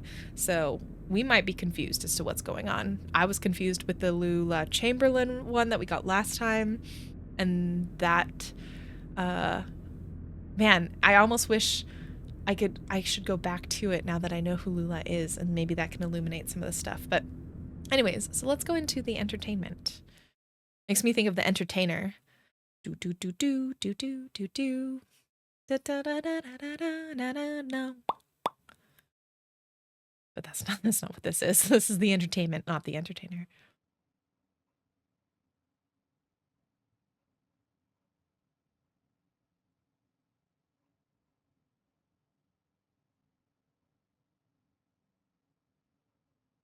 Hello? Are we at a bar? Oh, first person. First person. We are at a bar.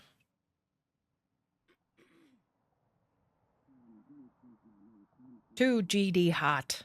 It's cool in here. Harry and Evelyn. Harry, yep. Like Babylon outside. GD, you're right. Well, cool in here. It's an oasis. I wonder how Ted's holding up. AC. Down there, they all have it. Down there. Sure, you're right. I've never been to Texas. Oh, sure. I don't want to scroll away because I'm not controlling this. They all have AC. Too cold almost. In July, even. He's got a hotel. Yeah, hotel life. That's living. Maybe too much. I mean, what's to stop him, really? Meet some tall thing at the hotel bar. Nah. Ted's a good man. Nah, I know. Okay, he wouldn't run around. You're right. How about a beer? No beer today. No beer? Hard times whiskey. All right. That's all you've got? It's good whiskey. Local. Okay. Yeah. Hard times is the only local whiskey. Take deliveries from them?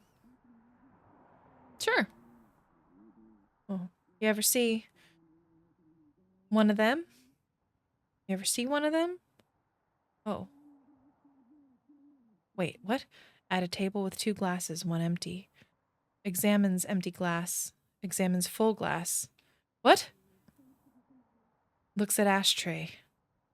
Below's, oh my god, the brick sandwich. Ash configuration.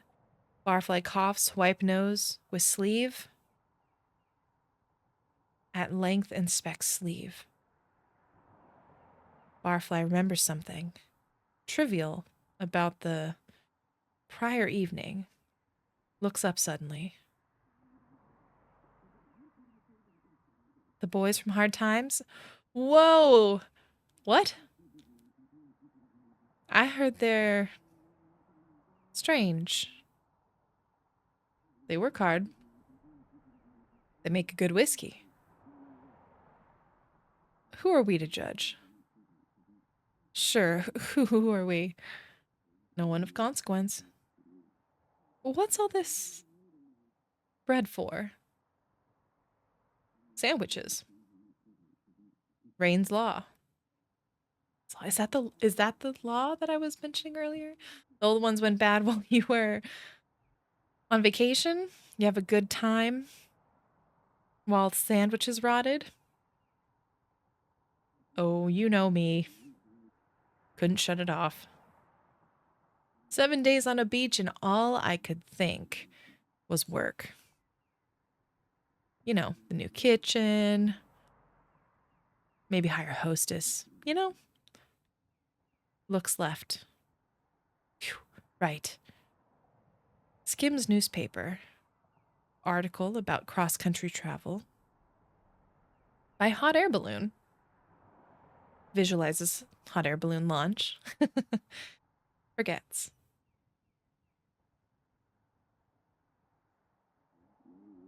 Hmm. A hostess at the lower depths? Crazy. Wait, is this the bar? Oh my god. Nah, it's not so crazy. I was in a bar down there in New Orleans. They had a hostess, some dive. She seats you and, I don't know, points out the specials.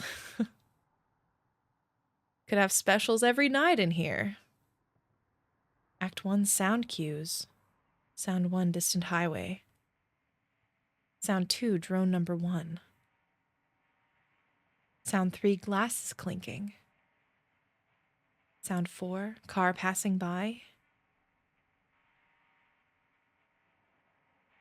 What? We're in a play? I appreciate that they pause in between. Drink specials? You make cocktails? Nah. Food specials. Monday night, chicken. I don't know. Grilled chicken. Caesar salad. Class it up, you know? Bess would have liked it. Here's to Bess. Yeah, yeah. Let me grab a. Here's to Bess. Good Christian woman. Good Christian woman. How about that sot in the corner? Not bothering nobody. Is that me? Been here long? Me? As soon as I opened. Got started a bit earlier, I suspect. On a bender, huh? Sleeping in a ditch or something? You don't think maybe Ted. Nah. Ted's a good man. Honest, well liked. He's liked, but he's well liked. Sales is a good fit. Selling hammers. God, I'm getting Death of a Salesman. Can you believe it? Somebody has to. The hammers. They don't sell themselves. Here, here. It's just hard. Ted on the road. It's tough all over. What to do all day? Come here, I guess. Sure. That's what I do. Cheap drinks, conversation, and the entertainment. Sure. What's tonight? Oh, tonight it's. Oh, Junebug. I'll stay for that. I need some music. Get my mind off Ted. Something romantic, you know? A love song from when the world was young. What time? Around 8, maybe? Mm, well, set him up slow. Or I'll sleep right through it.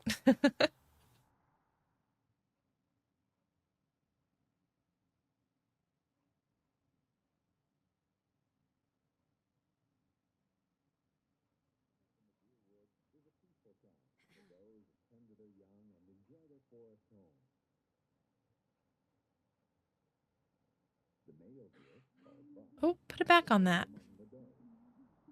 Weird dinosaur show, will ya? Nah, those history programs don't make any sense. I prefer the nature programs. They think they can just say anything on TV. I don't believe there to be a damn word in the Bible about dinosaurs on the ark. Been a long time since Sunday school for me. Do you go to church, though? Nah, not since Bess. It was her church, really. Good Christian woman. Good Christian woman. Here, we'll toast to that, I guess. I'm curious to see where they're going with it. They got you now. I just think they're gonna run out of rope before long. Dinosaurs on the ark. Uh, I prefer the nature programs. Yeah. So, your vacation was good? 7 days poolside. Oh, I thought you said it was a beach. Oh, sure. No, it was a pool. Was it a pool? Or a beach? Maybe. I don't remember. Weird.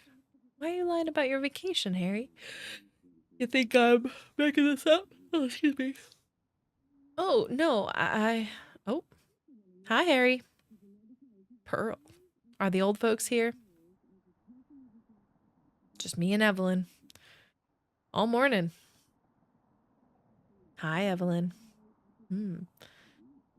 And that sot in the corner. Me. You're early, Pearl. Your parents don't usually roll in until the evening, 5 or 6.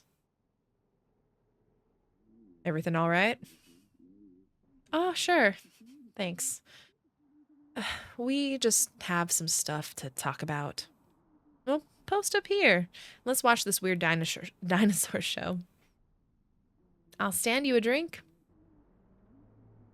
All Harry's pouring is Hard Times whiskey today. That all you got? Hey, they make a good whiskey. Sure, but man, no shipments. You know, the rumors. Rumors are rumors. Put it on my tab, Harry. You driving, Pearl? Oh, God, no. You know, they want almost 40 cents a gallon? Oh, dreams. Whistles. I had the early shift, so I just walked over. In this heat? Still working over there at Ace Jewelry and Loan. George Harden proudly trading shortcuts for dignity 6 days a week since 1962. Uh, at least they have the piety to just shut down on Sunday. With Joe, it's more likely a hangover. Can it be both? Well, I know you see more trade than I do. Must be slow over at the hardware store. Slow isn't the word. And now Ted is out, shilling for quality hammers to make up the income. Have you considered quality hammers on your shelf? We made the switch recently and business has tripled. Well, of course, I'd love to have dinner with your lovely daughters. Evelyn, hey, a man gets lonely out on the road. I know how it is. Nah. Harry, you've been traveling, right? Sure, yeah. Down in New Orleans, just taking a break. A vacation? Looking around for ideas. Tell her about the pool or the beach. Evelyn. Sounds nice. And the hostess? I may just cut you off. Looks dejected. So, the pool or the beach? Yeah, Harry. Which was it? Well, was a week of relaxation and now I'm back. You still look stressed, if you don't mind me saying. He just looks like that. Sure, that's just how I look. I've never known you to leave town, Harry. I've never known you to leave this bar. Oh, no, I get out. You still drive that old truck? I don't know. I think they towed it eventually. The hell you say? That must have been years ago, Harry. How do you get around now? I take the bus or I walk. You walk to New Orleans? Watch it, Evelyn. I didn't mean nothing by it, Harry. Harry, did you really go to New Orleans? Now, just where do you two get off? Sorry, forget it. Sure, she didn't mean nothing by it. We'll lay off you and get back to drinking. Gotta be ready for the entertainment. Oh, who's on tonight? Tonight it's Junebug. Hmm, works for me. Round 8, I think. I'll stick around. I could use some sad music. I came here to break some hearts. What's that? To dash dreams. What are you talking about? Gotta talk to my parents about their bar tab. I won't be paying for them anymore. Hang on now. No, it's time to cut the old folks loose and head west. I can't keep enabling them, you know? A debt's a debt now. Harry, I'm sorry. I know you've got a vested interest and I don't want to make a victim of you. They'll come up with it somehow. I'm sure. No, it's not that. The thing about debts is you never know when they'll be reckoned to get called in. What's that mean? I'm not saying anything, but I know debt, Harry. I see it all day. It's all around me, like a thick, gray fog. It's in the air I breathe, at the pawn shop. They have a new financial technology. I'm the ambassador. Did you know that? New technology. It's a new kind of debt, Evelyn, and it's a mess. What do you mean? A new kind of debt? You know what we do at the pawn shop? Secured loans. We don't buy used goods. We take personal property as collateral on a loan. Then, if you don't pay your loan, we sell your stuff. Sure, I get that. It works for people who couldn't get loans otherwise, I guess. Now, Hardin has this new idea. He calls it a payday advance. Oh, no. It's just a short term, unsecured loan with a wicked interest rate. There's no filtering. Most who borrow can't keep up. And he has this big pile of debts on big returns, with big returns on paper, and he can sell those debts to a bank. Huh. Who's borrowing like that? Who do you think? When Joe put me in charge of it, the only dark skinned clerk in the whole shop? You think so? I know it. Don't you see? I look just like you. You can trust me. But Joe knows they won't pay on time. There's no money in lending, but there's money Usury. That's in the Bible. I won't be a shill. Just have to save a bit more and I'll go to California. I'll be a real clerk at a credit union or something. Something ethical. Just have to get rid of these old parasites first. Neither a borrower nor a lender be. Well, my tab is in good shape, I think. You're behind too. Not as bad as the Slades, but. Well, Harry, the only thing I owe you is a handshake and this whiskey you're about to pour me. Let's say this one's on me, Pearl. No, I'm good for it. For today, let's just say it's on me. You're awfully strict about cash for a guy who just got back from vacation. Drink up, Evelyn. Maybe you'd better find some other chair to sink into so your debts don't get reckoned out from under you. I'm out for a bit. I'll be back later to disappoint a couple of old deadbeats. I'll stay for the entertainment. I won't throw you out, but remember what I said. Hmm.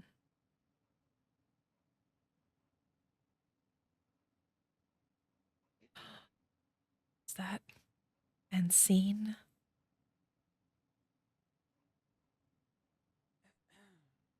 Oh, oh no. Management material. That's what he said. That's so. Lawrence, wait, is that the doctor? Maybe not. No, we never knew the doctor's first name. Supermarket till. You're damn right. Damn right. I have commitment and reliability. That's what he said, management material. I bet they raised you to $3. I bet 4. The responsibility. You see Pearl today? She was working all day, I think. Usually doesn't work mornings. The Slade women are all getting promoted. I think they just put her on another shift. What's the morning shift like at a pawn shop, do you think? Black coffee and desperation?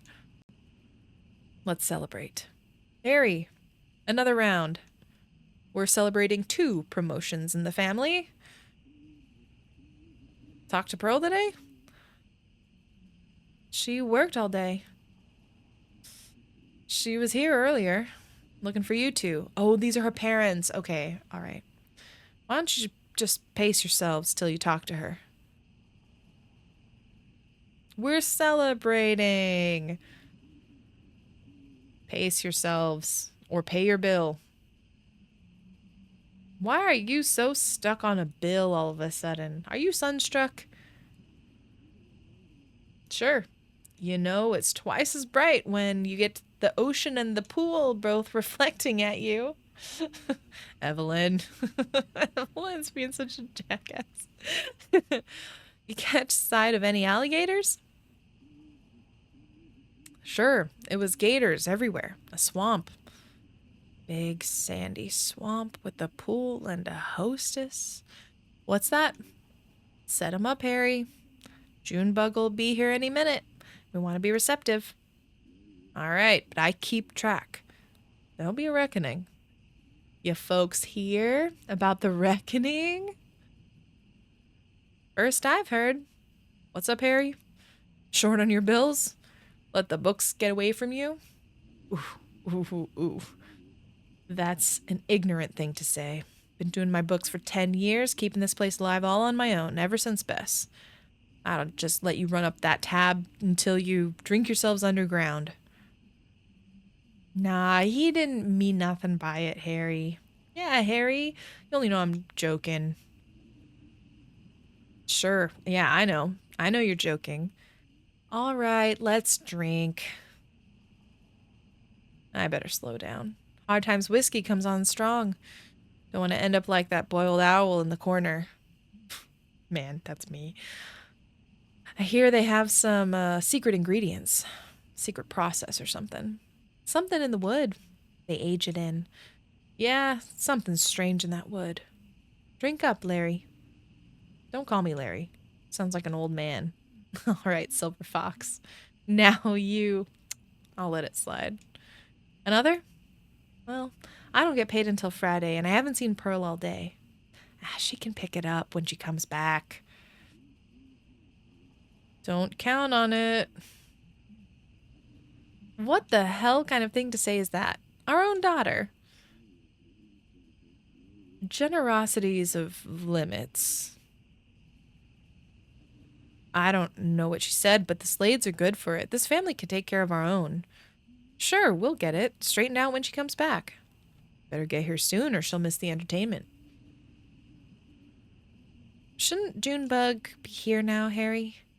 Yep. That's what you get working with artists. Good entertainment, but it's always late. This is pretty late, though. We'll stick around. We're celebrating. Sure. Yeah, not expecting a late night sentimental call, and if he does, let it ring.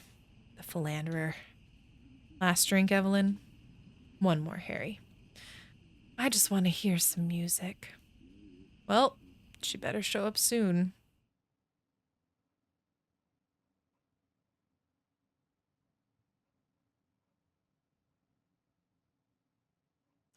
Here we are.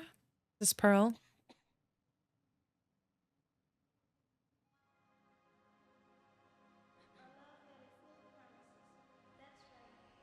Writer's notes. Many in the audience consider leaving. If anyone leaves, let them leave. The theater is not a prison. If anyone coughs, cough also. The theater is not a sick bed. We minister to the audience. We revere pains of the audience. Lem Doolittle. Entertainment bores at times. The conclusion of entertainment is obscure modernism posing as tragedy. We can only presume that this is another of this company's experimental interventions into the original script as it betrays the human drama so carefully erected over the three prior scenes.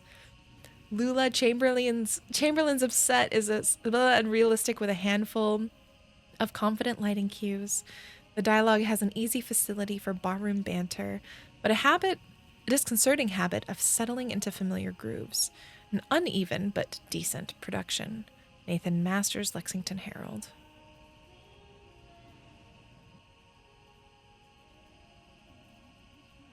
Ugh, I love this song. I've never heard it. It's a love song. It's a Valentine. Sure. Ever been in love? Nope. Me neither. Well, there's Ted, son of a bitch. Evelyn. You love Ted, right? He's a son of a bitch, out on the road, selling hammers and hammering shop girls. You know he isn't. Well, I wish he would. You don't mean that. Sure. I don't mean that. He's a son of a bitch, but you have to stick by your family. Sometimes. If it kills you. Do you? Why? You just have to. Why? I love this song. What if they're better off without us? My folks could get better with money. Ted could, I don't know, meet someone new. He wouldn't. He's a good man. Would you? Uh, all I want to be is free of parasites. Keep my own money. Pay my own debts. Don't be a fool. Buy me a drink. What do you want? I want to run a hardware store with my dear husband. Evelyn, I want a whiskey. That's all you want? And a love song. She could have said, sure. Pearl, you could have said something. I shouldn't have to say anything, Dad. Letting us just sit and soak up a debt? We're celebrating. Pearl, it's supposed to be a celebration. Don't you know the news? Larry, drop it. So celebrate. I'm not stopping you, but I'm not paying for it. Your mother's going to be a manager, so put a manager's salary on that tab. It's not... Sure, they said she's management material. What kind of material are you, Pearl? Maybe. He said maybe. I'm made of sweat and blood and beer, just like you raised me. That's a damn strange thing to say. Sure, my hands are cut up, but you're a loan clerk, and your mother is a manager at a supermarket. Damn it, Lawrence. It's not settled. Not settled. O'Neill just handed you a promotion. Why can't you celebrate? Rosa, what did he say to you? Remember what he said to you? He said, didn't he? He said, maybe eventually.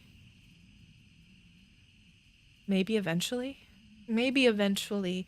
Management material. Management material. Keep your chin up. Maybe eventually. Sooner or later. Keep your chin up. How's that, Dad? Enough. You can still settle. It'll just take longer. I should look again. Just sit with me. Larry, let's just wait for the music. Get away from the awfulness. Sure. We can celebrate. Sure. The Slade women are moving up. Eventually. If she's this late, she's not coming. Where's Junebug? Where's the entertainment? I said, if she's this late, she always shows up. I've got nothing better to do. You gonna settle up first? Don't be a fool. Watch it. I'll buy you a drink. How about a water, Evelyn, and maybe call it a night? Ugh, what time is it? I love this song. It's relaxing. Like the sun by the pool on a beach full of gators. God damn it, Evelyn. Harry, your language. What would Bess think? Good Christian woman. God damn it, who cares if I did or didn't go to New Orleans? She didn't mean anything by it. Maybe I just sat here alone in the dark. Would you like that, Evelyn? That what you want to hear? Watching nature? Programs in the dark. Just me and the deer, the gators, and goddamn dinosaurs. It was Harry's ark, Evelyn, 2 by 2, out of the flood and into the poorhouse. She's just drunk, all on my dime. Well, there's gonna be a reckoning, all of you. Just stick around and you'll see. What are you talking about, Harry? What reckoning? I want to hear another love song. Where's Junebug? I hope she never shows up. I can't pay her. The money's run out. What's that? It's gone. The money's all gone. I let you sponges soak up so many free drinks I can't even stock the whiskey without striking a deal. No more whiskey? Harry, what kind of deal? Doesn't matter. You can't blame us. Harry, we're just a little short from time to time. Sure. Just leave, Pearl. Just trust me. Okay. I'm leaving. Are you sure? I'm sure. You don't deserve this. All I want is a love song and a whiskey. You'll have plenty of time for whiskey. I just want to be left alone. That man is like a straitjacket. I know, Evelyn. If only he'd meet some tall young thing on the road. I know. 11 years. Behind a supermarket till. Keep your chin up, Rosa. Eventually. Maybe. Maybe eventually. Now You should all clear out. Where would we go? Just let us wait. Let us wait for Junebug. We're good for it. We just want to have a few drinks, see the entertainment, then we'll go home. You don't understand. Oh no, what is he gonna do? Sure. We know you're struggling. We're all struggling. Harry, you said you have a deal, right? God damn it. You don't understand me. Harry, your language. It's like that's not the point here. What's to understand? We'll settle our debt soon. Rose is in line for this promotion. all they want is debt. They feed on it. They put it in the whiskey. What? What the hell are you saying? He'll be here soon. The boy from Hard Times. There'll be a reckoning. What? Harry, our debt's not to the distillery. It is now. I traded it. I sold it. I'm sorry. I'm so sorry.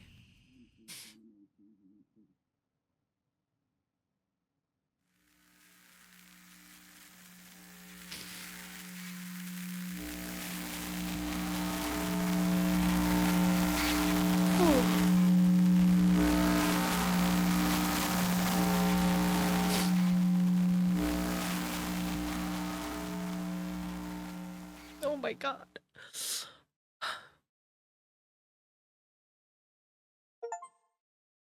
Complete the entertainment. Wow, that was outstanding. Whew, I feel like I need a second because there was so much in that play. With Evelyn and her husband and their dynamic. Again, if you've watched Death of a Salesman, whether the play or you've read the script or seen any one of the movie versions, I can't help but think of the wife in that play who is different from Evelyn in terms of I need to rewatch it actually. I should probably rewatch that this weekend because I feel like I'm seeing so much of that play in this show, in this game. But I got Death of a Salesman from Evelyn and the way that she's thinking about Ted and sort of what's happening there. And she's, again, different from the wife in that show, but there's parallels for sure because Death of a Salesman is about a traveling salesman. And you hear a lot in the wife. God, I'm forgetting her name, but I know she talks about how like he's just such a good guy, and he's so well liked by everyone. He knows all the people this side of I don't know, Jersey or whatever, and you learn more about the reality of what this salesman goes through and what he has done on his trips. I think of like looking at Pearl and how she's moving west, which is often the direction towards like quote opportunity, and seeing her parents as parasites. God, there's a lot to dig in here. And when she talked about how her current job is moving into the payday loans. I don't know if you've seen, there's a John Oliver sort of segment on payday loan companies and how predatory and how just exceedingly cruel and manipulative they are with what they do. And it's summarized really well in this game, where you are basically letting people take out loans that that they can't pay back at exorbitant interest rates, and you do this to take advantage of them and to sell their debt to the bank, thereby creating profit for yourself knowingly at the expense of these people. And so to see that in this game was not something I expected, but oh my god, that honestly got me like I started getting a little choked up there. And I see Pearl and I feel so bad because she has obviously and probably still continues to care for her parents. She has tried to pay their tab and has clearly like stayed in contact with them this whole time. She has taken care of them, not because, I don't know, she like has this sort of filial piety that's still there, but the system is forcing her to really become individualistic in how she's navigating her life. She can't, even though, again, you can argue like supporting her parents' alcohol consumption, probably not like the best, but she's still trying to find ways to connect and support her parents in the ways that she can. And the system currently with her work, with how much money she needs, like what she feels like she needs to survive in this world, is forcing her to say like, I have to cut them off I don't see them as parents anymore. I see them as parasites.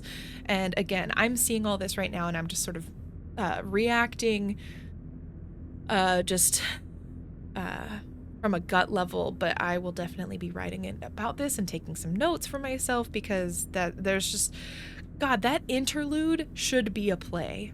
I'm going to look up if they've ever done this as an actual short play somewhere or if someone has done, because that could be its own thing separate from this game. It was that good. um wow, I just have no words. This Kentucky Route Zero, y'all, this is incredible. All right, well, I need to process this whole thing. I feel like Act 2 for me started, it was really cool. I thought like the bureau was really fun. I really liked being there and exploring it. But once we got into the forest, into the interlude, that for me, this interlude was outstanding.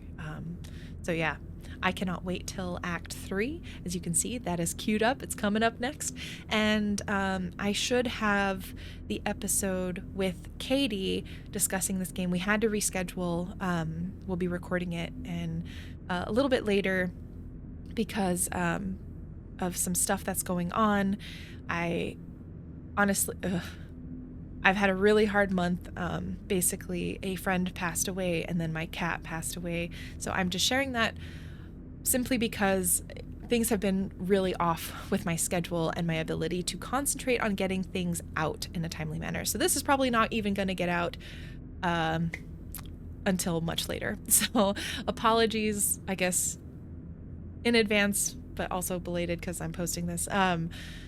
That my schedule this February has been so off. So for folks who are participating in Geeks and Grounds and wondering where the newsletter is and where the episode has been, know that the end of my January and first half of February, know that the end of January and this like start to February has been kind of wild. So thank you for your understanding in that.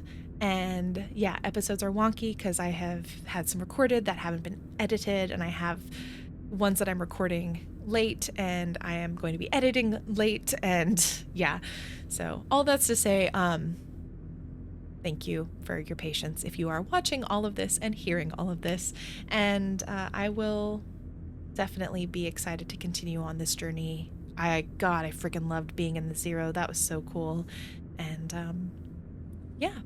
And if you're like, what the heck is Geeks and Grounds? That is my video game discussion club. Every month we bring on a new guest to join in the cafe and help us with the discussion of a game that we're playing. Many of them, about half, are voted in by the community. The other half are curated by myself. For the month of February, we're playing Kentucky Route Zero, which is why I'm posting my Let's Play of it here. Next month, we are playing The Root Trees Are Dead, so the month of March. So look forward to that coming up as well. And yeah, so check out geeksandgrounds.com for all of the information that you need to get going if you'd like to participate. There's all sorts of avenues and ways to join in, whether you want to kind of be more of a lurker, just listen to the podcast, watch the Let's Plays, and just use them as a guide for yourself, or if you'd like to participate in the community directly, I highly encourage it. It's really fun to play a game at the same time as other people. You can hop in the Discord for that, or just grab a friend and say, hey, I'm just following this game club, giving me a reason to play a game within a certain time period. Join me. You can always do that too. But yeah, geeksandgrounds.com. All right. Thank you so much, and I'll see you all in the next video.